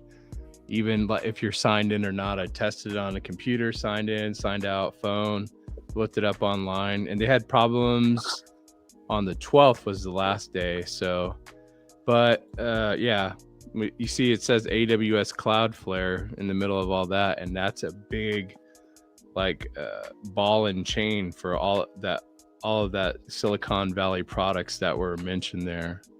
It's a nightmare. They need to get off of that. Wasn't that long ago Amazon caused the other outage, was it? Was it a couple months? Yeah. Shout out to Hood Rich. Here's some cool shit right here. I saw that. Yeah, this is the new motherfucker. This is not a guy in a suit. This is Neo, a new humanoid robot for your home, and it's essentially like NVIDIA tech, I think. So, but check this out. Watch, boop, and boop, and boop. See that? XRP in the threads, the circuitry. That nutty. Watch, I'll go back to the symbolism. Why it'll play through the blockchain, fucking honeycomb. So has anybody done any research on X and what potential platforms, any leaks, any data on integrations or the multi-chain integration with X? I mean, I would know we can all speculate, but does anybody have any hard evidence or data? There's another one right there. The motherfucking speaker with the fucking XRP logo right here. But that XRP logo has a slit going vertical on the X, unless you look at it sideways. But look at that fucking right in the middle of the speaker. Damn. Like, that's a motherfucking speaker with the XRP logo in the center, bro. That's nuts. Yeah, Hood Rich, this is nutty, dude. Did you guys see the new Chinese Kung Fu Robots video? It's so, if that's either the AI or Unreal Engine, it's so good. I mean, I can't even tell if it's legit or not. I just posted it in the private chat. Shout out to you, Hood Rich. Total credit for this. This is crazy, bro. The symbolism, there it is again, right there. It's nutty, dude. And then we'll go to the last one. I'm not sure if there's any kind of other ones in the fifth one. Robot ninjas. He handed Elon the latest chip on TV. So they've been in bed together for a long time, I believe. Well, here's right. So here's some I think AI breakdown of NVIDIA and ZRPs. Right here. The connection between XRP and NVIDIA primarily relates to artificial intelligence infrastructure rather than direct native mining. Voltage Park, a nonprofit organization funded by Ripple and XRP co-founder Jed McCaleb, purchased approximately $500 million worth of NVIDIA H100 chips to provide computing capacity for AI projects. Key details regarding the intersection of XRP and NVIDIA. AI compute infrastructure. Voltage Park aims to be a major provider of AI computing solutions by leveraging 24,000 NVIDIA H100 GPUs. Purpose: the initiative focuses on leasing high-performance computing to AI businesses, aiming to make AI technology more accessible. Analyst comparisons: some analysts have compared the growth trajectory of XRP to that of NVIDIA, which literally NVIDIA has the highest market cap of any company in the world nowadays. Compared to the growth of noting that both represent significant yet different technological advances in AI and digital payments. But bro, that's some of the strongest fucking symbolism I've seen in a long time, bro. That's crazy. That reminds me of like the want to see a ripple. Like the last symbolism I saw that was similar to that was that F1 movie with Brad Pitt, and they had the sideways XRP on their jerseys. But that was, yeah, it's been a while since I've seen that. And this one's really blatant. Like, this is straight up XRP in the middle of this. This is straight up right side exact XRP logo. Like, that's crazy. Wow. I saw good shit, Hudrich. Good share. I saw something related to NVIDIA the other day. Is Jensen Huang? Is that how you say his name? From the CEO of NVIDIA, back when they first started and they were struggling, the video game company Sega invested in them early on. Then they sold early, but if they would have held on to it until today, it would have been worth trillions with a T. Bro, I just read that the fucking creator of the Sega Master System died. Yep. At 77. Yeah. age 77. He created the master system, and there was one other before that. Some really funky looking, like it looked like a big long brick. Yeah, and that's another thing too. I was like, the last couple months, it's not like it's a big deal, right? But I've seen a lot of video game like OGs are dying, like all the Japanese guys. They're all starting to die. Some in their 50s, some in their 70s. Yeah. But what's his face? Duvall, he died, but he was like 95. Robert Duvall, hella yeah. old. Yeah. I know, He it's was like when hella old, yeah. like when Betty White died and she was like almost 100, and everybody's like, so sad. I'm like, you think so? what? I'm like, Yeah, so that's sad that she normal. lived that long, or Yeah, you beat that the fucking. Yeah, I'm you sorry, the Golden Girls had to come to an end sometime, guys. Yeah. You beat. We got Hood Rich on right now. Let's go, bro. Let's go. What up, fellas? What Good shout out on that. That's crazy. Yeah, I had to get that out there to y'all, man. Had to. Yeah, that was good. That was crazy. Look, it's on the speaker, on the wires. Like, that's nuts. Yeah, I'm surprised it's not blasted all over X yet. I'm like, whoa, am I tripping out right now? I am too, based on that. That's crazy. Share it on there. And who? Yeah. Because of you, we're the first motherfuckers. to Yeah, exactly. I just seen it like a few hours ago myself. I was like, whoa, I had to take a double look at it. And who made the speakers? What company was it? You know, or Neo. What is that from? Is that actually Neo. NVIDIA? I think so. The robot's name is Neo, but is it Oh, I NVIDIA? Yeah. 1X Technologies? I'm not sure. Where'd you find it at? Where was your source? Was it that X link that's in the private chat? No, it was on Instagram. It was an Instagram post that popped up. Yeah. Okay. Yep. I'm sure it'll come up. I see the videos like that on these XRP. Some of them on the XRP Instagram pages are ridiculous sometimes, but I know that one will come up. Right. Yeah. Yeah. It's crazy. It's Yeah. moving quick. It's moving quick. Ooh-wee. Let's go, dude. Let's go. But yeah, I would say maybe a couple months before something happens. Either we have some sort of mini moon or something where we have a Black Swan catalyst, a cyber attack, or we got a couple months, bro. This is like pressure cooker about to explode right now. I just want to say something real quick. Run it. Kendra Hill is fucking retarded. That's all. Isn't that the old Who's that? Riddler account, or is that also commandeered like the? This bitch is Ooh. so fucking dumb. It's crazy. It's fucking wild. Kendra Hill was that old-ass Kendra Hill. That was an old ass XRP Riddler letter, right? Kendra Hill letter. Yeah, fuck that bitch. That bitch is dumb as fuck. What is she saying? Why are you saying that? He's like, oh, everything costs fees. Duh, bitch. Who the fuck? Like you're telling people who build shit to make shit. Oh, for they're free? talking about Zaman. It's that Come on, Zaman Zaman. shit Like, bro, talk. go Yeah. build your own shit. Like people don't understand that Zaman is a single sign-on authenticator. It's no different from Google or Apple authentication. Well, I think other it's because fucking we're spoiled. application in the world is like that. Zaman we runs had- their own infrastructure. Yeah, People Zaman don't understand that shit. years before they started monetizing. People are fucking retarded. They got the stupidest fucking people on that app spewing bullshit, but they don't understand how anything fucking works. It's wild as fuck. Ooh-wee. Business as usual. 2 weeks. 2 weeks. Let's go. Yeah. Yeah, that Ooh-wee. we definitely might have some war situation in 2 weeks. I think it's going to be less than that, honestly. I like that Polymart scam that they had where that guy in Israel, y'all heard about that, right? The guy that made a ton of money on betting when the war was going to start or any type of conflict, was making all kinds of insider trades, and he got busted in Israel, and they banned his account, and he's probably going to prison. Good.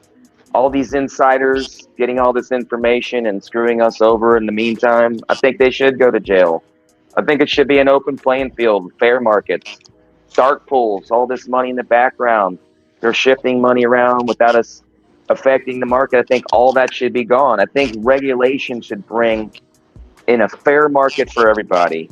If you're going to move money around, we don't have to know who you are or what you're doing, but it should all be on the open market. If that's going to be the future of money, it all should be working on one system where it's transparent for everybody. But obviously, they're probably never going to do that.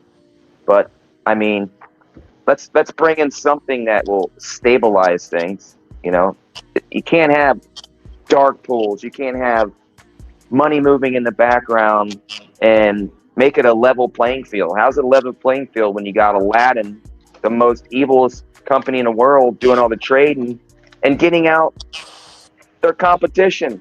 How is it that only one company with the best spots can dominate everything? That's just ridiculous. How is that ever going to be a level playing field? I really don't think it'll ever be a level playing field, but I think some kind of a little bit of break for us is coming. I think regulations would be a part of it, but not much, in my opinion. Adam, Franita, Firehorse, good or bad? I think Firehorse is good and bad.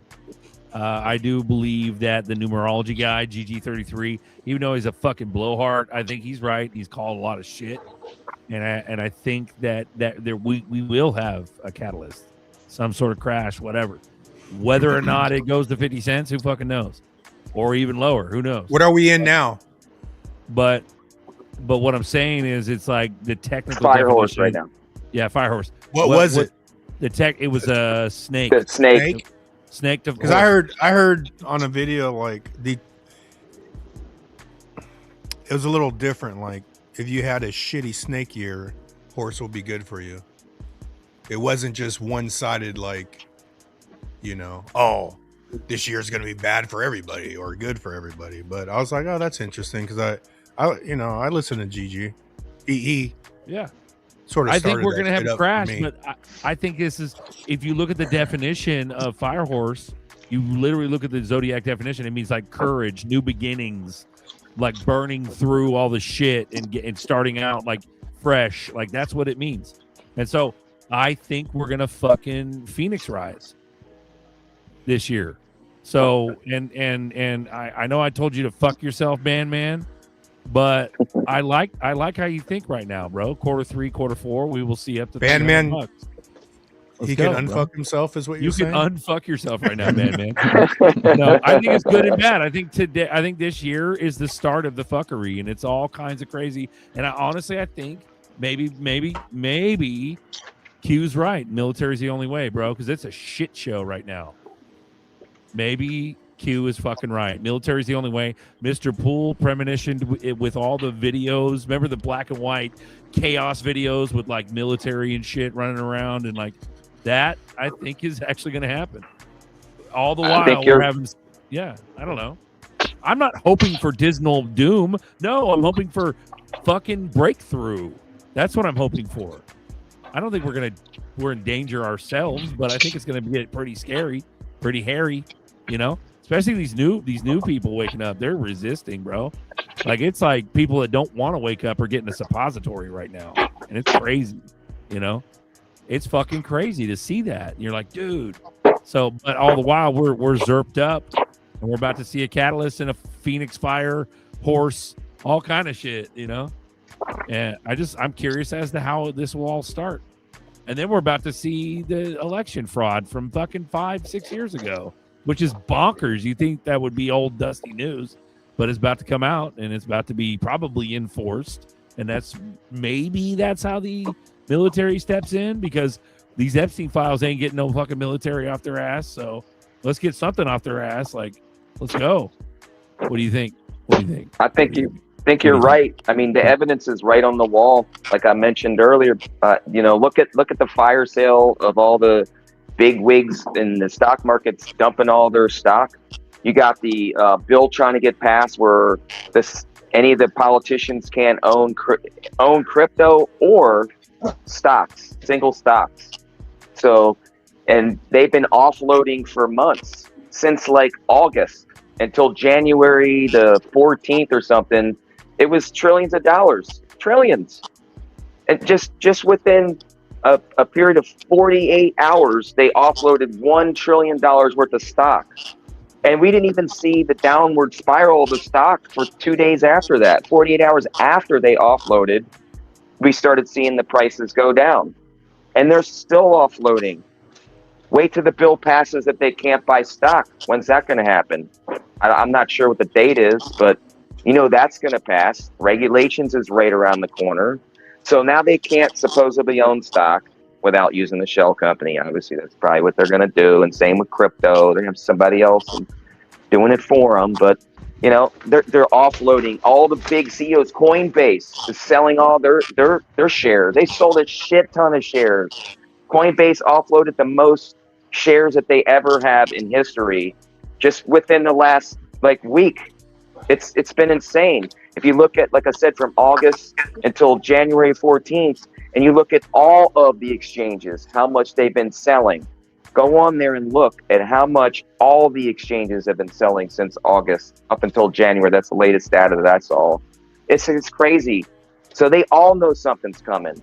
That's why I'm saying I know we're going to crash. We're probably going to crash. My guess, not financial advice, I say we go all the way back to 50 cents because look at the chart. If you know charting, you're studying charts, you look at where, you know, the timeline is for each one of the drops and where the dark pools are. If you got dark pool data or you know someone that can get the dark pool data, you look at the buy and sell orders of the dark pools. It's all lining up. I think that's where we're going to go. Could even go lower than that. I think that is the last shakeout of retail because retail is so stressed, and I'd say 60% of retail is already out already. It'd probably be more. I'm just being conservative, you know. Get a big crash back to 50 cents and no regulation and possible, you know, government shutdown again. People are going to bail. That's why they're bailing on the stock market. They can't even put money in any asset that's guaranteed anymore. Gold and silver dumping the same time of crypto. What's safe anymore? You know, just hold what you got. Don't sell your crypto if you don't have to. It's coming. This is, in my opinion, like the last shakeout right now. We're witnessing it within months. I believe it's going to happen. I mean, give me another catalyst other than what I just told you. All the biggest companies in the world selling their stocks and selling their crypto. Give me another catalyst that would be another timeline where, like a year from now, that would happen. I don't see it. I mean, the way I look at my debt slave life, the only way out of here is crypto. That's it. I mean, sure, if you've got enough gold and silver, sure. But this is the ticket. This is my ticket, you know, to freedom. At least whatever freedom I think I can have the rest of my life. You know what I mean? I agree. I don't own a lot of gold and silver. I own a little bit, but my thing is, how are you going to sell it if everything's crashed down? You're going to go down to your local pawn shop and try to sell it, or your gold broker dealer when chaos is going on in the world? I guarantee you'll be able to move crypto. There's going to be a way all over the entire world. If the internet goes down, if the freaking power goes off, you're going to be able to go somewhere else and sell your crypto with ease, not be carrying piles of gold and silver around to try to offload. You'd be lucky if you don't even get robbed at going to the store to try to sell it. So that's why I never put all my money in gold and silver. I think it's a good hedge. I think everybody should own a little gold and silver just in case, especially when the market goes down in crypto. If you owned gold and silver, you would have made a lot of money this year. It'd have been a great hedge. You know, even in paper, tax gold or another silver certificate that you could swap. You know, I think that would have been a great hedge. I should have listened to my own advice when I was telling everybody to buy silver. I should have bought a lot more and just had it, and then be able to, you know, sell it off on the exchange somewhere and switch it into crypto. But honestly, I took a few thousand again off, put it in a stable coin, RLUSD. That's just what I prefer, or USDC.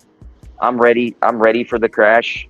You know, I got a little bit on the sideline and buy back at lower prices. I'm taking the gamble. I think it's going to happen. I think we're also going to have a pump too. I think we're going to have a nice little pump, and, you know, the major crash is going to happen. Well, we already went back up to $1.60 this week, just skyrocketing, dipping back down, give people less confidence. Sellers are in control right now again, and they're eventually going to turn it back around and make profit again. I think it's gone back to like $1.80, and then it's going to collapse. I think that's kind of what I'm seeing right now, about $1.80. I don't think we're going to hit $2.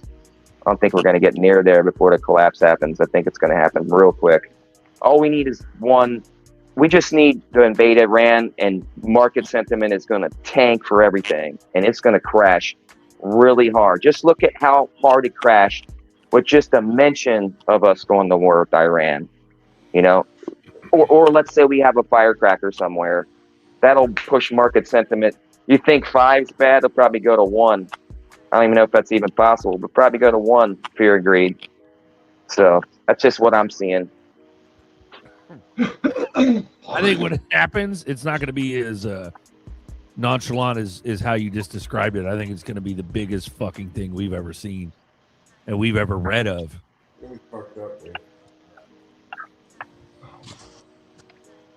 It's going to be nuts. It's going to suck for people. It's going to be at a level. It's something for us to cope with, is that we benefit financially from this crash. The hope is that we're able to recoup everything that we're investing in. But the hope is we're going to be the ones that benefit from it. And it sucks to sometimes hope for a crash. And it's, you know, there's a lot of people going to lose a lot of stuff, man. And I'm sorry for them. But at the same time, we're going to become very wealthy, you know, and it's something to wrap your head around, because we've invested in the banking cartel's new system, 100%. This is their new system, and they're gonna kill their old system. They're gonna string it and just bring it out as much as they can, get as much out of it, and then flip to the new system. And then anything that cyber attack happens when the new system comes up, that's what we're coming up in. We're gonna come up in the new system. You know, I've told people, I kind of use this scenario, and it's kind of like going www. You know, maybe it's going to be, you know, MMM or XXX dot, you know, who knows? Hypothetically, we all will have to mandatory log in this new way. You know, nobody can get past it. You know, assuming, you know, for your safety, security, that's going to be the golden rules there, or the golden passcode right there. But people are going to fall right into it. And they were talking about the CBDC today. Again, that's coming back up in the news again. You know, Trump's going to push that through. He's the reason why he's the puppet. You know, he's the pacifier. Most Americans, the people that have voted for Trump, now are seeing, damn, what the fuck did I do? No, you didn't do it. You were talked into it. But most everybody's talked into voting for these puppet heads, but it doesn't matter, man. We're gonna benefit from it, and we'll hopefully have the money to get out of here. Let what's gonna happen here happen, unless you're on the West Coast, and just come back when shit gets better. Me personally, because I don't. West Coast is fine. The West Coast is gonna be where to go. I've already got keys up here. I've already been told some shit by very connected people that I know, that the West Coast will be where you're going to want to go. You're going to get out. If you're going to stay in America, go to the West Coast and get there now while land is still semi-cheap. Not California, but everything west of California or east of California. I would agree with you on higher ground for sure. I would definitely say go for higher ground. Stay away from Cali. We have too many people here already. Please don't come. It's like Florida, bud. The narrative here in Cali is they want everyone to get the fuck out. So seems logical. Please leave. Please leave. I remember when the highways used to be empty, used to be pleasant to drive. Bro, on. you can smash down the freeway and get it's a fucking chaos, bro. It's fucking accidents everywhere. I'm running into each other and shit. Dumbest shit ever. No one has insurance. It's crazy. Wild. How close are you guys to LA? 8 hours. We're hours. We're like 5-6 hours away. We're born that, bro. It's like 8 hours, bro. Are your towns getting any of the Olympics or anything? Are they going to be doing any hosting in your town of any kind of the games? None of that shit. No. I don't give a fuck, dude. What happens in LA, dude? NorCal and SoCal are like fucking rivals. Yeah. Fucking hate SoCal. That's the only like conservatives are in Northern California, pretty much, right? Marcus. I love Marcus. Yeah, I'm in LA too. I'm in LA too. Central California. Oh, you're in LA too? I'm sorry. Yeah. Hood and Me and Marcus. Yeah. All you homies. Fuck LA. No. It's all about NorCal. You guys born and raised there or what? Yep. Born and raised. Yeah. Okay. So they got just as much pride as we do, NorCal. So it's different. Yeah. So fuck us too. Like, who cares? But yeah, no. No, I got love. I got love for y'all up there. Thank you, brother. And that's the thing. SoCal, a lot of strong ass dudes come out of there. You know, there's a lot of military there. Shout out to Tails. Tails is also in SoCal. Yep. Shout out. G's in LA too. Yeah. Shout out to G2. Oh, that's right. But yeah, no, fuck, man. This whole crash, it's got to be big enough. So if I think about it, I understand that I've talked about for years, this is not for the people. It's not for the general population. But it's seeming like if we're going to implement all these laws and like make them like emergency, Congress gavel drop, has to happen, implement with AI, has to happen. It seems that they're going to have to really fuck up the financial, like what the normie knows as the financial, like their own financial world and our current financial system. They're going to have to fucking literally destroy it. And that will wake up everybody. And then they're going to be like, oh, crypto's the solution. And by then it's already mooned. Too you know late. What I mean? Yeah. But what I'm saying is it's going to have to be a big, big catalyst, bro. Where it's just, I'm of the school of like Nerdy and G with the whole NTT data, like, but it will, Ruth, but it will. The world will flip upside down. All the records will be erased. Like, dude, everybody's bank's gone, bro. Like shit like that. Like Blade Runner 2049 or whatever the hell that was. Yep. It's got to be crazy. Like, if they're not going to do it silently, which they could have done this whole entire time, because the public still thinks crypto's a scam right now. They still think it's a fucking scam. What's that Coinbase ad? Yeah, it's like, and yeah, people are catching on, kind of. They're like, oh yeah, boo, fuck that. Yeah, they're booing the Coinbase. The sheep are booing the Coinbase ad, and it's still not big enough. And so it's like, okay, if they're going to make it big in a negative way, where they're going to rock the financial system. But here's the thing. Here comes all the Judy Shelton gold-backed treasuries. Here comes all the tariffs and the gold Trump promises. Like, they got to keep the people placated. They got to pacify the people. And so, or some sort of Nassar thing happens where they remove the IRS or the, I'm not saying it's going to, but what I'm saying is they've got to keep everybody pacified to accept the integration of this new financial system.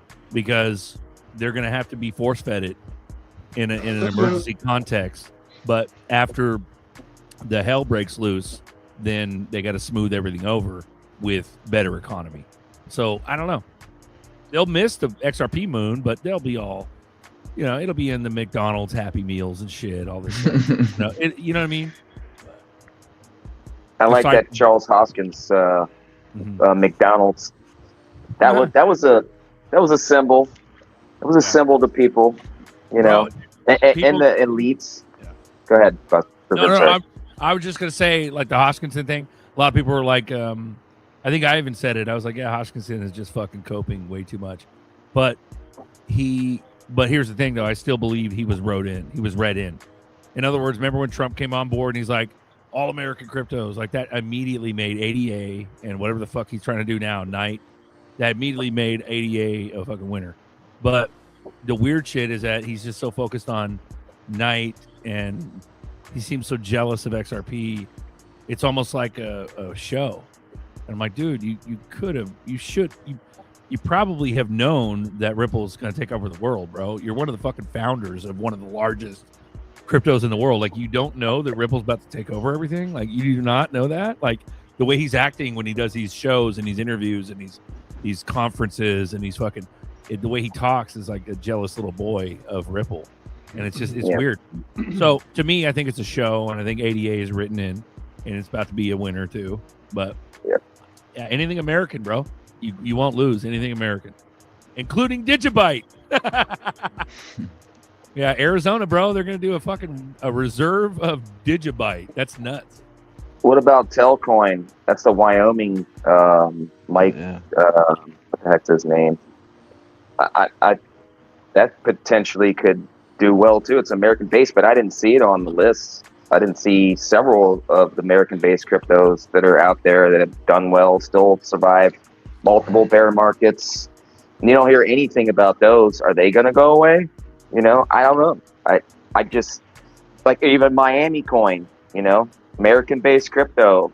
That's all the, you know, you could pay you were able to pay a lot of your taxes, your, you know, whatever on Miami Coin. I'm sure it was probably a scam, was probably set up by some of the elites to be a freaking rug pull. But I mean, I'm just saying, I'm just giving you an example. There's a lot of coins that are American-based that we don't even hear about or not even mention in, you know, the adoption phase. And going back to Charles, I just think he's pissed off because he got knocked down a couple pegs, you know, of being one of the top tier cryptos. They're going to be in this multi-chain universe. You know, their integration and their scaling isn't going to be as much as they wanted to, which scaling is money. If you're not getting a transaction through your chain, you don't, you know, it's not as valuable. So I think that's really, in my opinion, what it is. He realizes he's not going to be number 4 in the world of everything, or number 7 or whatever, you know, wherever he's going to end up landing. Probably going to be in the top 10, I'm sure. You know, I'd be willing to bet money on he's going to be one of the top 10. And one other thing, and I'll shut up. Going back to how they're going to put everything quickly onto the blockchain for everybody. Elon already's got Starlink. He already has everything set up for every single phone in the entire world to be able to use that technology. Even if we have a freaking complete collapse of cyber event, whatever, you'll still be able to connect to a Starlink satellite and do transactions. No, he ain't putting this payment every. That's not how it What's works. that? That's not. If how you it got works. internet, how can you not connect to your crypto wallet if you have internet? Starlink gets the internet from landlines. If landlines go down, so does Starlink. The undersea cables. Is that what you're saying? They were Yeah. talking about offline payments. Yeah, Pop. I thought they were using If Starlink. you don't Okay, have Starlink, I didn't know that, Nerdy. So you're saying if he ain't. if- I think he's misunderstood. If you're on a system that does, if you're on a Starlink and I'm on a Starlink system, we can still communicate. But if you're trying to go from Starlink to a landline system, like a Bright House or somebody, you're not gonna. Your connection may not be able to work unless one of your cable systems or your internet services are using one of Starlink's systems to transmit when its system's down. Would be like a backup for money, for any sort of like business or corporate, you know, industrial type shit. Starlink works just like any other internet provider works. They just have like this, you know, HughesNet-esque type service, but it's literally still runs on landlines. Everything runs on landlines. If the landlines go down, we hit with the EMP attack, literally everything goes down. There is no transaction of anything. Nothing works at that point. Yeah, most of this technology has been hardened. All these servers have been hardened for probably the past 10 years. They're all EMP proof. They're all, you know, hardened for any type of EMF, everything.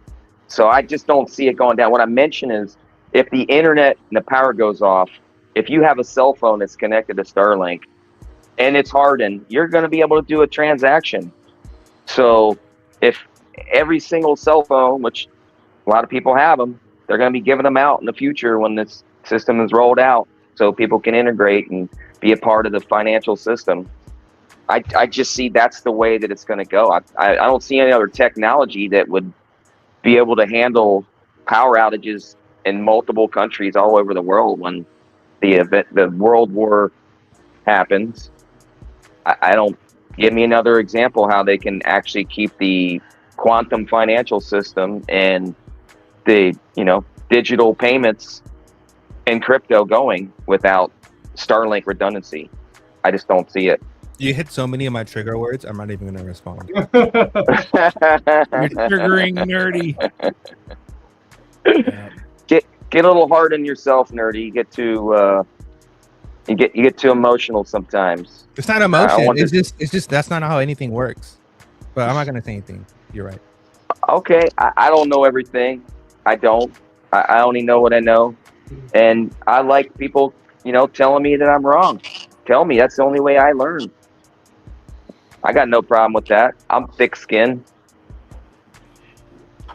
Tell us how it works, nerdy.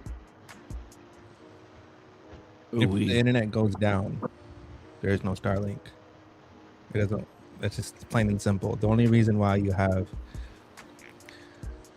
the Starlink thing with T-Mobile is because that's on a cellular network. The only actual satellite communication that exists, I think, is like ATL or ALT or some shit like that, and they actually have satellites, satellite communication and streaming. Starlink does not have that. I love it. These guys are talking about if the grid goes down and still hold gold and silver and like bartering with ammo. And no, it's not prolonged. It's literally over fucking night. Phoenix rises. The solution is there. Everybody will have wealth upon abundance, but we will have this weird, crazy Skynet digital system that's not quite Skynet yet. And then when all the biblical prophecy comes true, and then like the fucking Antichrist and all that happens later or whenever it happens, that's when it turns into Skynet. But it's being installed right now. Excuse me. Correct. That's what I think. And so we're going to be abundant and fantastic in the beginning and rich as fuck. Rich as duck. For a few years, I think. Yeah. So we'll be able to enjoy that money for a few years at least anyway. Yep. Start accumulating all that you can for survival, in my opinion. We got a YouTube video in the private chat. Sly, you got? Is this appropriate?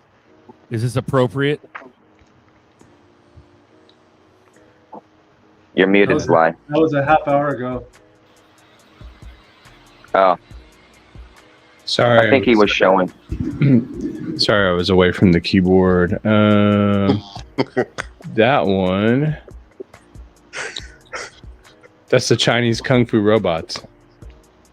Oh yeah, I seen that. Oh, I saw a clip of that. That was Yeah, nice. that I don't think anybody will turn into a robot if they watch it, or Chinese.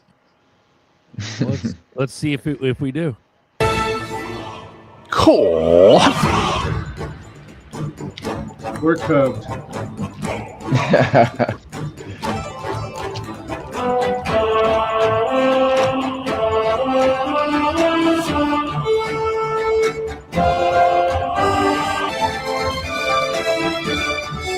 Oh my god.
Fatality.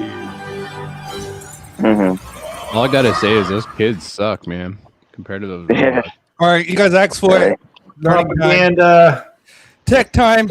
Tech talk time. You guys There's ready? only gonna be 3 XRP in the Chinese AI. I agree. It was Navi. Navi made it happen. So here we go. Yeah, This well, is how this shit works. Donovan needs to jump on here and state his claim why Starlink works independently from cell phone towers and copper cables, so they don't need no landline. Come on, jump on here and share it. Who's talking shit in the chat? Which one? He wasn't talking shit. He was just saying Donovan Beamer 8248.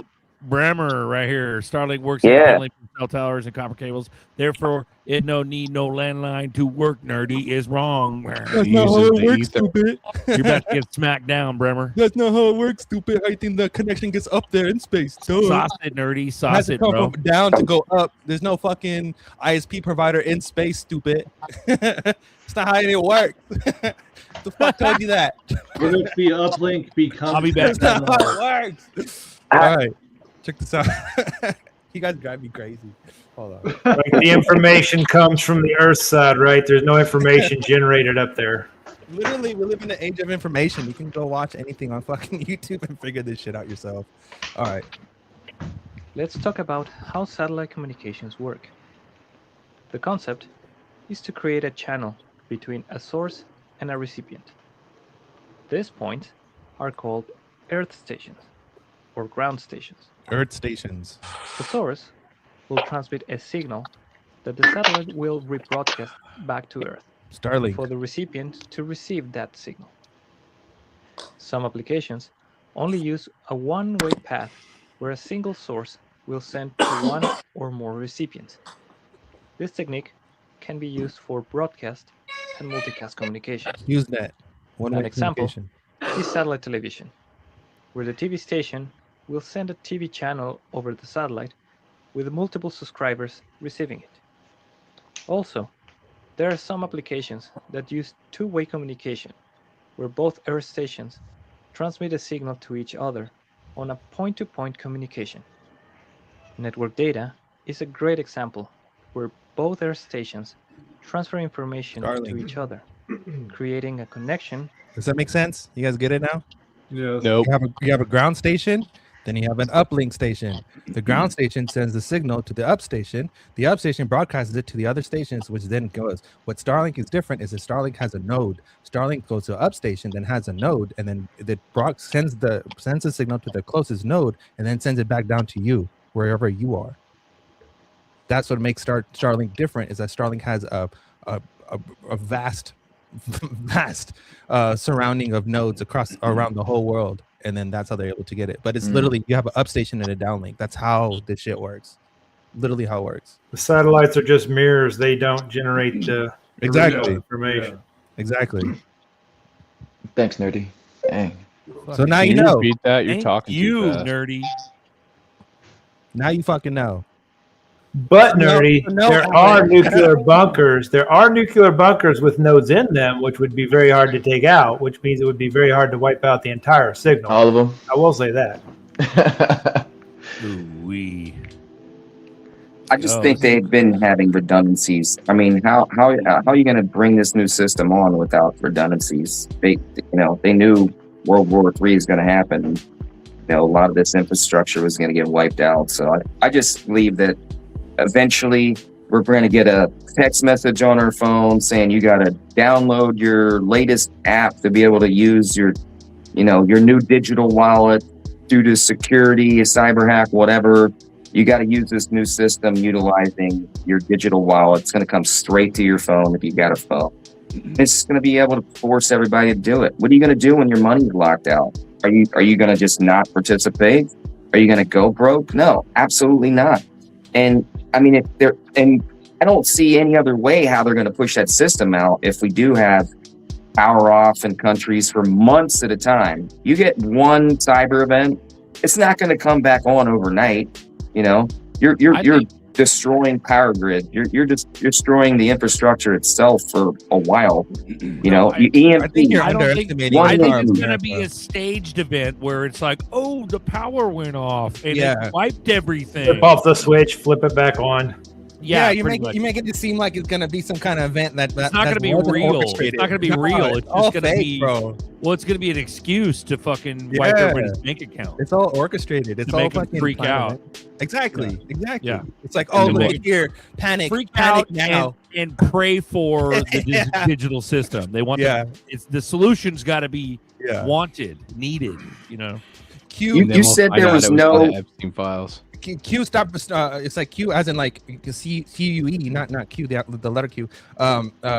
Wanting a solution, and then that's when everyone goes, "Oh, we need a solution from the blah blah blah blah. Maybe we it should wasn't use a digital scam. blah Look- blah blah blah." Look at it mooning. I need all of financial them are inclusion. mooning. Yeah. All of them are mooning right now. Oh, I should have bought in. Honey, should we buy some drops?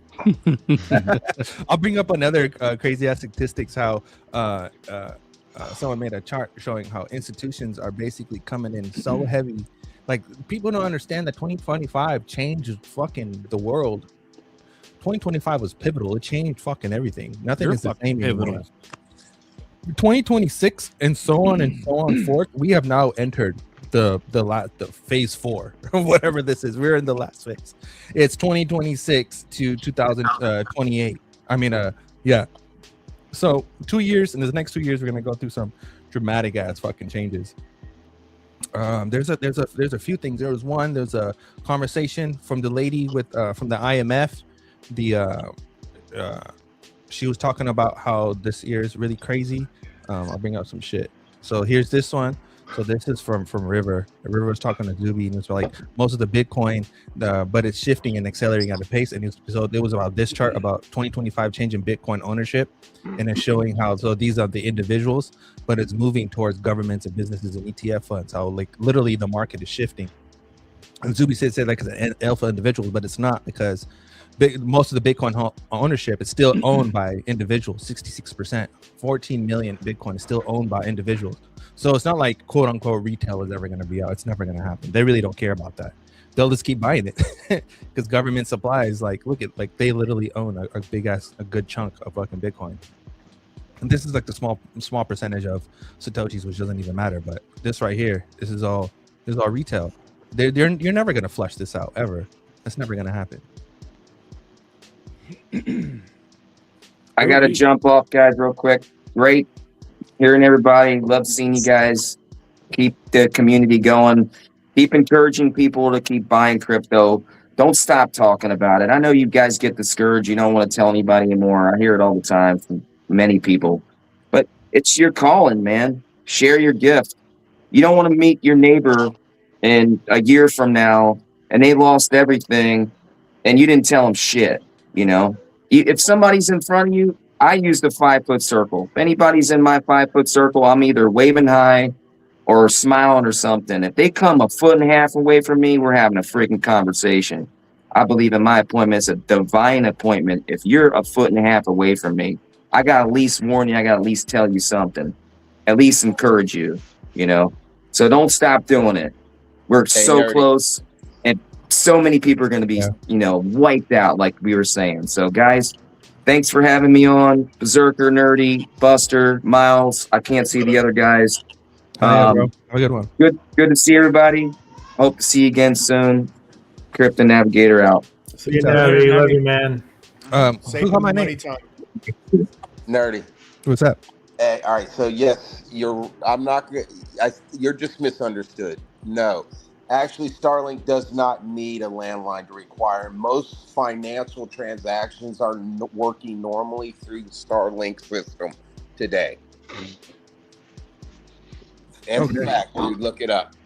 So it's already happening, man. The system's already on its way. It's quiet. Now remember, you guys go back and remember, search your history. Just recently, I mean, we'll say 3 years ago, if not, around the FTX collapse.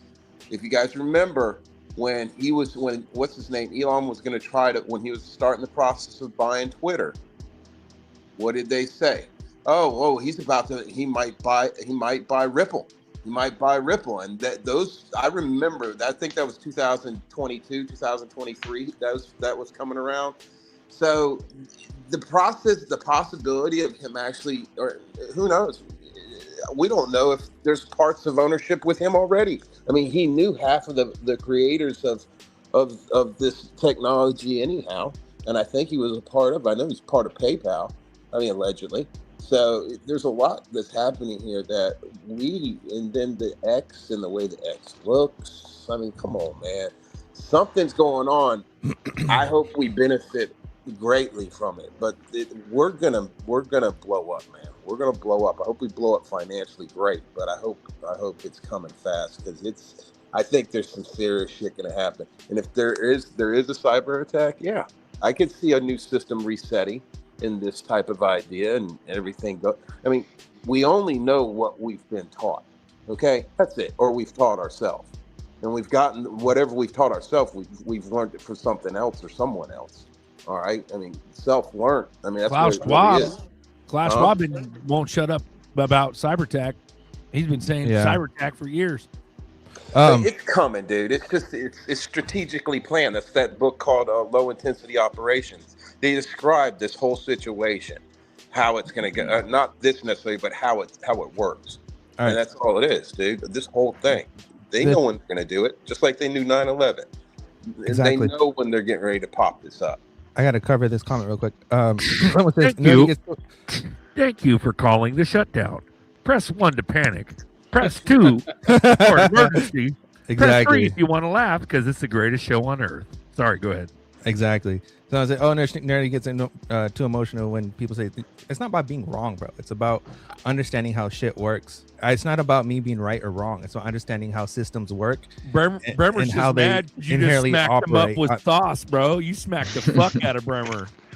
Sorry, go ahead. It's not about. It's just understanding that, like, there's one where it's just hypotheticals where people are just talking out their ass, and there's the other thing how systems actually work. I'm more about how systems actually work rather than hypotheticals or people just saying mumbo jumbo what ifs, right? Like, I like to have actual proof definition of what the hell I'm talking about rather than, people just saying quantum financial system, blah blah blah blah blah blah blah. Like, shut the fuck up. That shit's garbage. Like, explain what you mean. You can't just say shit without explaining what the hell you mean. Yeah, but another quick video. This was really interesting. I'm not gonna play the whole thing. I'm just gonna skip through it and play parts. But fucking IMF, there's like barely any views on these videos, which is crazy. But check this one out. Ooh-wee. Everything has changed for the global economy. It hasn't shown up in the growth numbers for a bunch of reasons that I'm happy to get into. But be aware that the world is in a very different place. Welcome to Radio Davos, the podcast from the World Economic Forum that looks at the biggest challenges and how we might solve them. On this episode, we're looking at the state of the global economy and what to look out for in 2026. Find Radio Davos wherever you get podcasts, Spotify, Apple, YouTube, and all our podcast distinguished economists. She's the former first deputy managing director and chief economist at the International Monetary Fund, and she's now the Gregory and Anya Coffey Professor of Economics at Harvard University. Geeta Gopinath. Geeta, welcome to Radio Davos. Pleasure to join you, Robin. So great to have you here. You published an article in the Financial Times a few days before the Davos meeting started. And I'm going to quote you from it. 2025 was a year when everything changed, yet somehow nothing did. What did you mean? So 2025 was a year when we saw the US impose one of the highest tariff rates that they've had in over a century. Now, they brought it down from extremely high levels, but still the tariff rate was around 14%, much higher than at the start of the year, where it was around 3%. You also had a lot of policy chaos, a lot of confusion about where the rates would settle. And so you would think that that would have been very consequential for the global economy. But if you look at global growth for last year was 3.2%, pretty much exactly what was projected for growth in 2020. Now, I want people to highlight something that we mentioned something earlier in the show about how everything is orchestrated. That's something that Berserker and everyone else highlighted, is how shit is orchestrated. Now, listen to the things that she says, and how things went to be because of Trump. Trump literally fucked everything up. The year for them. before, when none of this was on the horizon, it's like nothing happened. And the reason I wrote that piece was to basically make the point that no, please be careful. Don't be fooled. Everything has changed for the global economy. It hasn't shown up in the growth numbers for a bunch of reasons that I'm happy to get into. But beware that the world is in a very different place. Let's talk about the two things you mentioned then. Why didn't it have that impact that I think a lot of economists were expecting to happen? And then we'll look at maybe what are these fundamental changes that See, they expected it to happen. 2025, 2024, and 2025, we were supposed to go through. We were supposed to have, like, shit was supposed to change and be really fucking dystopian. But that shit was overrun. you say. So the first question then is, why did it not, bring GDP growth down?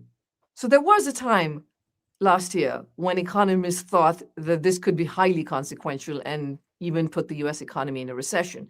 That was right after Liberation Day and the April 2nd tariffs. So that 3-day window, you saw markets reacting very strongly. It looked like something was going to break.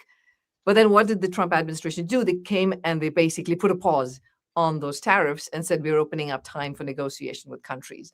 So one important reason why things turned out better than it was expected was because the actual tariff rates were much lower than what was originally announced would be the tariff rates. And if you look at the true tariffs being paid by firms as they were importing into the US, that's even lower than the statutory rate, which is around 22, 23%. The actual tariff rate in terms of what they pay is 14%. Why is that? Why is there a discrepancy? So there are a bunch of reasons for it. One, there have been a lot of exemptions provided to certain products, to certain countries. So tariffs have been announced, but then they've been withdrawn. So the actual tariff rate is very different. And also, if your goods were on the sea when the tariff was imposed, you don't get slapped with a tariff. So there were a lot of exemptions, and that played an important role. Now, the reason why the economy did better than expected was also that there were two important offsets to the world economy. One was AI. That was huge. There was a large amount of investment in AI. Stock markets boomed because of that. Now remember, what is the first thing Trump did when he came into office? The first fucking Larry thing he did. Ellison and fucking fuckface scam. Had he not done that, we would have been in a fucking recession. It's literally like we were wondering why he did that, but now we know why he did that, because he knew that was a saving grace. That was good for wealth, and that helped hold up consumption at the top end and encourage consumption at the top end of incomes. Countries that were supplying inputs into the AI boom also did really well. Exporters like Taiwan, South Korea, their growth got a big burst because of AI. The second is that fiscal policy, and especially in China, there was a lot of fiscal stimulus in China. Germany announced the moving away from the debt brake rule, and the effect of that is going to play out over the years, in this year or next year. The US economy also has a strong fiscal stimulus this particular year in 2026. So all of that is providing support to an economy that's otherwise being pushed back by tariffs. And so what has fundamentally changed then? I think you're saying there is still a risk to the downside for economic growth, but are there real fundamental changes that have happened last year that are going to hit us this year? So the fundamental change that has happened is we've moved away from the rules-based, predictable global trade order. There is a level of uncertainty that wasn't there before. That uncertainty is affecting businesses, especially small businesses. It takes time for that effect to play out. What I'm concerned about is that last year, at least, there was no overall retaliation from all of the US's trading partners. China was one country that retaliated. Europe did not. But we're starting this year with threats of retaliation from the European Union because of the US's statements on Greenland. Now that can amplify. But so this world where there's so much uncertainty makes it very hard to make investments and to do business. I like to think of what happened after Brexit. Right after Brexit, there were 2 years when investment continued to go up. And everybody thought, well, this can't really be such a big deal. But then ultimately investment slowed. And 10 years later, you look back and you say, well, this was really a negative effect on the UK economy. I'm not saying that's the exact effect that will be there on the US, because the US is a much larger economy than the UK. But still, all of these changes, not just in terms of international policy, but also domestic policy, questions about central bank independence, those have slower effects, but they do show up over time. It is an extraordinary So you hear that? So that's why I kept saying shit about the tariffs, and we talked about the tariffs. Is that the tariffs are actually a really good thing? We might not see the effect of the tariffs come in with this administration, but it will happen within an 8 to 10 year time frame. And once that does take place, say goodbye to taxes, say goodbye to a lot of shit, and we're gonna be living in a very beautiful place, and a lot of people gonna. So that's that Nasara Jasara placate the public fucking. You can call it whatever you want to call it. Well, a lot of the public, in my belief, a lot of public are gonna moon from crypto because lot of winners. Yeah. Yep. But that will also disseminate to our own families and friends, and so in other words, it'll be like a lightweight, like Shangri-La, but it'll be from the gains of crypto. Correct. And that'll do the initial pacifying, and then when tariffs come into play, it'll be Shangri-La later. And that's where you get into your UBI and like UBI. high value income and all that stuff. High value income because they're coming from tariffs. But what do you mean? If everybody gets UBI, there won't be anybody that wants to work. Yeah. So if you really pay attention to what she's saying, she's basically saying the world has changed. The world order has changed because the whole world order that we're all used to and that we lived in was a relationship between the West and Europe, right? Basically, America and Europe's and British relationship is what kept the global order, what created the global order we have today. But America has become so powerful that we don't need Europe no more. And they're going off a cliff, they're going downhill, and we're taking over. Well, so especially since the New World Order is gonna on the West, we're literally gonna like take Greenland. And in my opinion, I think we're going to end up with Canada and South America. I agree. I think we're watching one big ass fucking global country. Yeah. I 100% agree. I think that at the end of the day, United States is going to be one of the strongest and the most powerful empire this world has ever witnessed. And most motherfuckers don't matter. Their jobs don't matter. We're going to have people's jobs don't matter. Yeah, and they'll we're going to be over by AI immediately. Yeah, and we're going to be living through the best fucking economy, like. We're gonna be living in a better economy than our grandparents. Even and the jobs that are left, than when we're in the gold standard. The fucking jobs that are left, the trades will be militarized.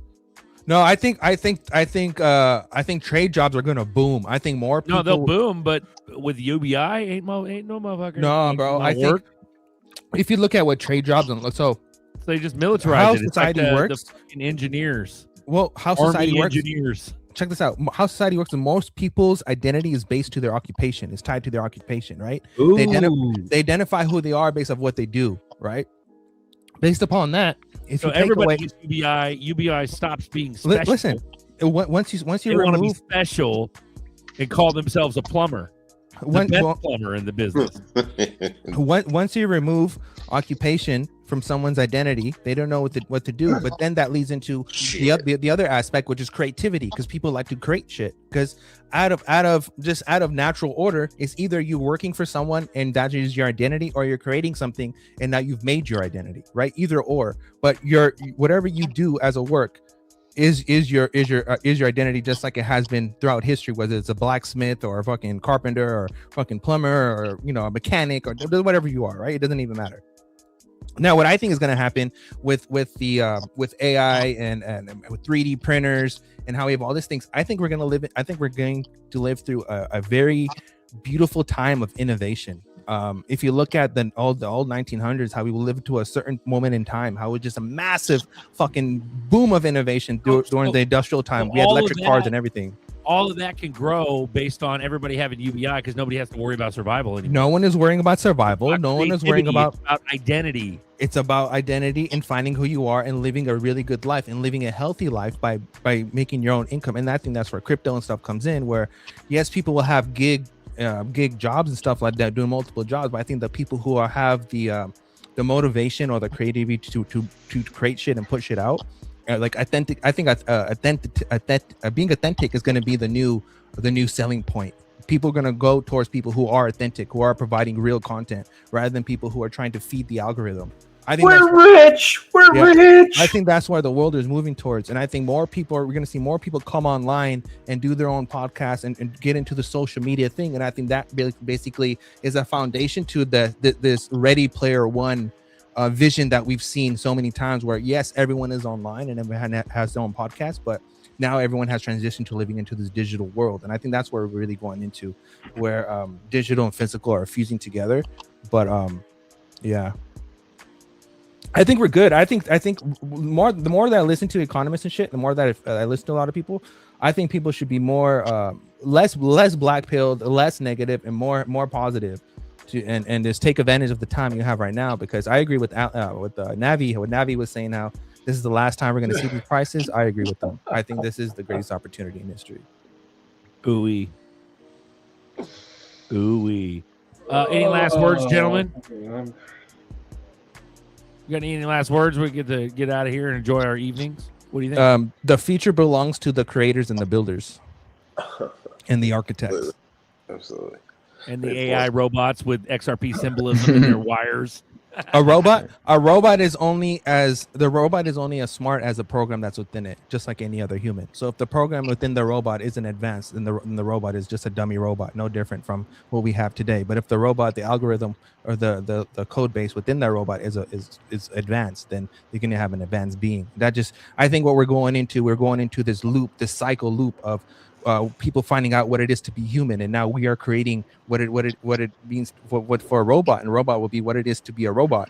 And we're kind of going through these different identity of stages. But I think that people who realize this shit and take advantage of it and actually expand their education palette and start learning different things, I think those are the people who are going to survive. People who adapt to change, people who are not scared of change, people who actually incorporate language models into the workflow and shit like that, and not afraid of it, but actually befriend it and go close to it and actually become more proficient in it. I think those are the people who are going to win at the end of the day. But the people who are not doing shit right now, who are just waiting, blah blah blah, but are just fucking negative, like the show is a positive thing. You're doing something, you're creating something. But I think people who are not doing nothing and just fucking this sour patch of shit, like fucking Kendra Hill, that bitch is hella sour. I bet her pussy stinks. But fucking she's negative as shit. But if people like that, they're not gonna benefit. But that's just from my point of view, from what I'm saying. Because what you're seeing, like you're seeing 15-year-old kids rug pull motherfuckers on crypto making 20 grand. They're like, "Hi, I got you, bitches," and like no one does shit. But who is that to blame? Are you blaming the little kid, or are you blaming the dumbass who fell for that shit? You get what I'm saying? So it's like there's hella money to be made right now, but most people don't even realize it. I got a closing thought that ties in with nerdy. Run it. Okay. UBI doesn't have to be people sitting around doing nothing. It's already been proven that people will sit for hours and pretend to be a farmer, pretend to build blocks. There's a lot of people who won't go out in the sun and sweat and dig a hole, but you could pay them to drive a robot to dig a hole. Right. So you could put somebody on UBI and say, yeah, you just got to sit in this box 4 hours a day and run this robot and move rocks. And they'd be like, oh, hell yeah, because I can sit there with my Coke. And it's going to be like Idiocracy, where they got the recliners that they shit in. And they just have to drive a robot to dig a hole where they don't got to get up, leave their house, put on their clothes, get in a truck, go haul coal. They could just drive a drone for a couple hours. It'll be easy. Meet the Robertson. The whole purpose of UBI, though, is to replace. There's still going to be a shit ton of jobs to replace. I agree. Yeah, but there's going to be a labor transfer onto the mechanical, and you might need human mind, like all these robots that are still driven by humans washing dishes. There's a lot of people that don't want to go out of their house and wash dishes. You could have some guy in Mexico sitting in a box driving a robot to wash dishes for a rich guy. I mean, there's a lot of ways they can use this tech to take the workload off the human body. And a lot of people would do it. They just don't want to sweat. They'll drive a drone. You make the video game look like they're playing Minecraft and they're actually stacking boxes for Amazon. It ain't even got to be like it looks like work. It could look like a video game. We know people would sit there and play video games until their butts fall off. It's easy. You're right. That's what the Black Mirror episode was about. You're right. Yeah. Good. So it's possible that the AI robots will be the AI trading bots will be the ones generating the UBI. I'd rather drive a robot as a nurse and let the robot do the. I'll drive the robot to wipe the. I'd rather have a robot wipe the ass and me drive it than me stand there and wipe the ass and smell it. You know what I mean? I'd do that. I think I'd do that in a heartbeat. I think I think it's a better more to think of it a way of you can create value out of anything with this technology. You can literally do anything and create value out of it and create an ecosystem and create like before people think that it was only up to the banks. It was reserved to the banks to create a financial system of some sort, right? But now anyone can do it with this technology. Anyone can create an ecosystem with their meme coins and have people buy and sell shit and do whatever, right? So I think we're going to see more communities come together and more sectors where you can have different groups of people with their own money that they spend, but it's all interoperable. I think it's gonna be really interesting. I think we're literally going into like gaming avatar territory. Yeah. Why Ripple? Why do I hold XRP?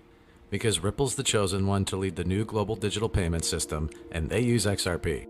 In 2013, the Federal Reserve began looking for faster payments options. 2 years later, an action plan was born and a federal payments task force was created. It included one company focused on crypto, Ripple. In 2014, the World Bank and Better Than Cash Alliance, which includes the Bill and Melinda Gates Foundation, Clinton Global Initiative, and the governments of 32 countries, put out a report called The Opportunities of Digitizing Payments.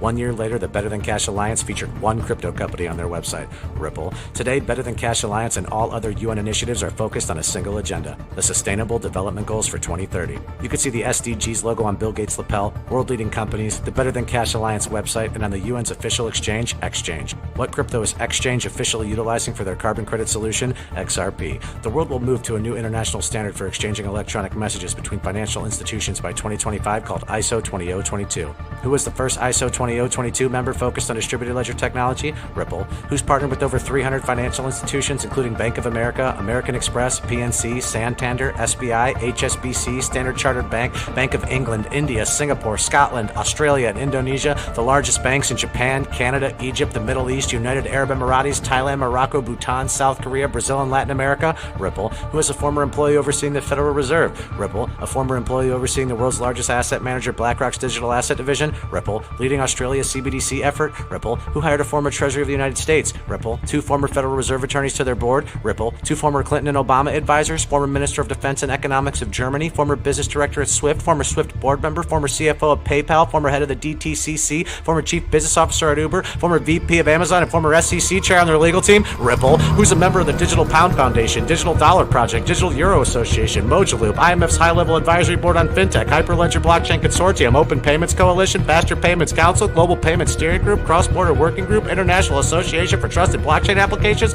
Crypto Climate Accord, University Blockchain Initiative, World Wide Web Consortium, and a featured partner of the World Economic Forum with 3 members of their team directly listed on the WF website? Ripple. Now, does Ripple and XRP sound like they're going to disappear, or do they sound like they're part of a much bigger plan? You decide. Ooh-wee, we love you. Say goodbye. Go ahead, walk us out. Hood Rich, say some profound shit. Thanks for showing us that robot shit. Go ahead, Yes, bro. sir. Y'all just keep dollar cost averaging. Hold on tight to your bags and Calling the robots. yeah. Y'all hold on tight. We're almost there.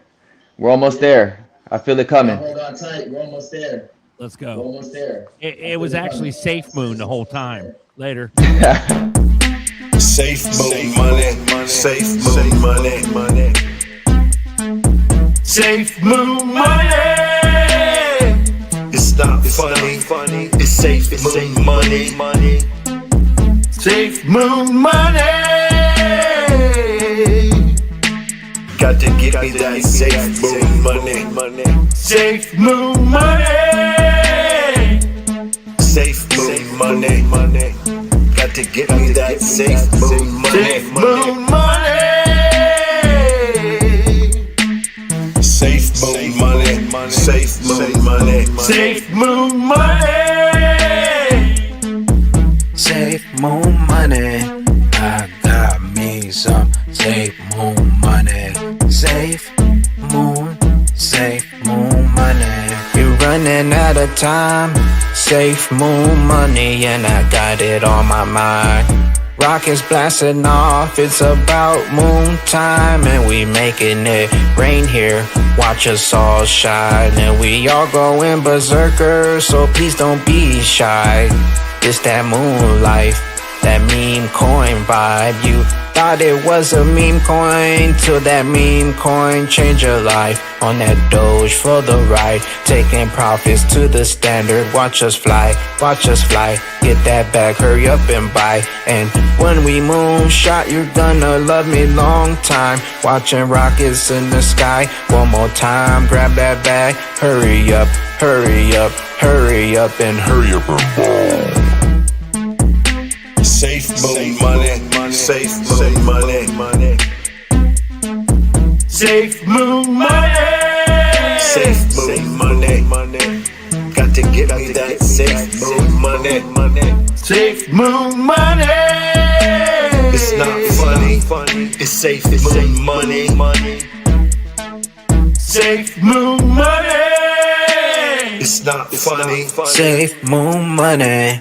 I got me some safe moon. This is Berserker. I'm not a lurker, stacking surf's been steady. Blue crew ever since the beer flu brought Mushu from the woo-woo. I got a clear view. Thanks to the army, been spitting game about fame and fortune coming close. But I'm a big ghost. Reflections, no scam. Bet boy be holding Bitcoin spam. My man Rain dropped a dime and told Berserker what's prime. I owe it to my fam. Alex, D-Vlogs, Lady E, Rain, Bagman. Safe moon money, safe moon money.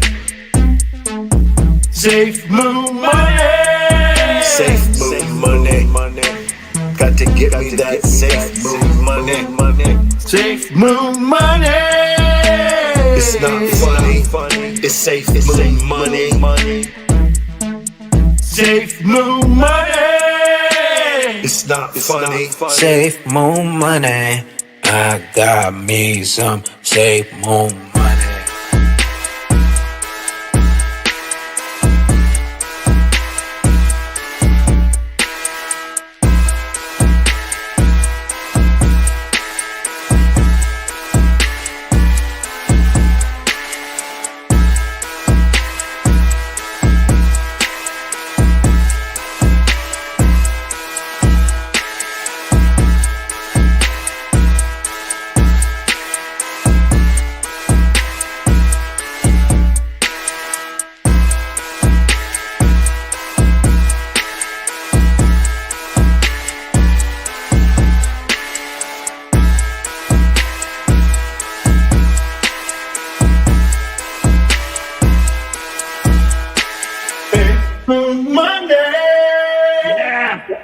It's safe moon money.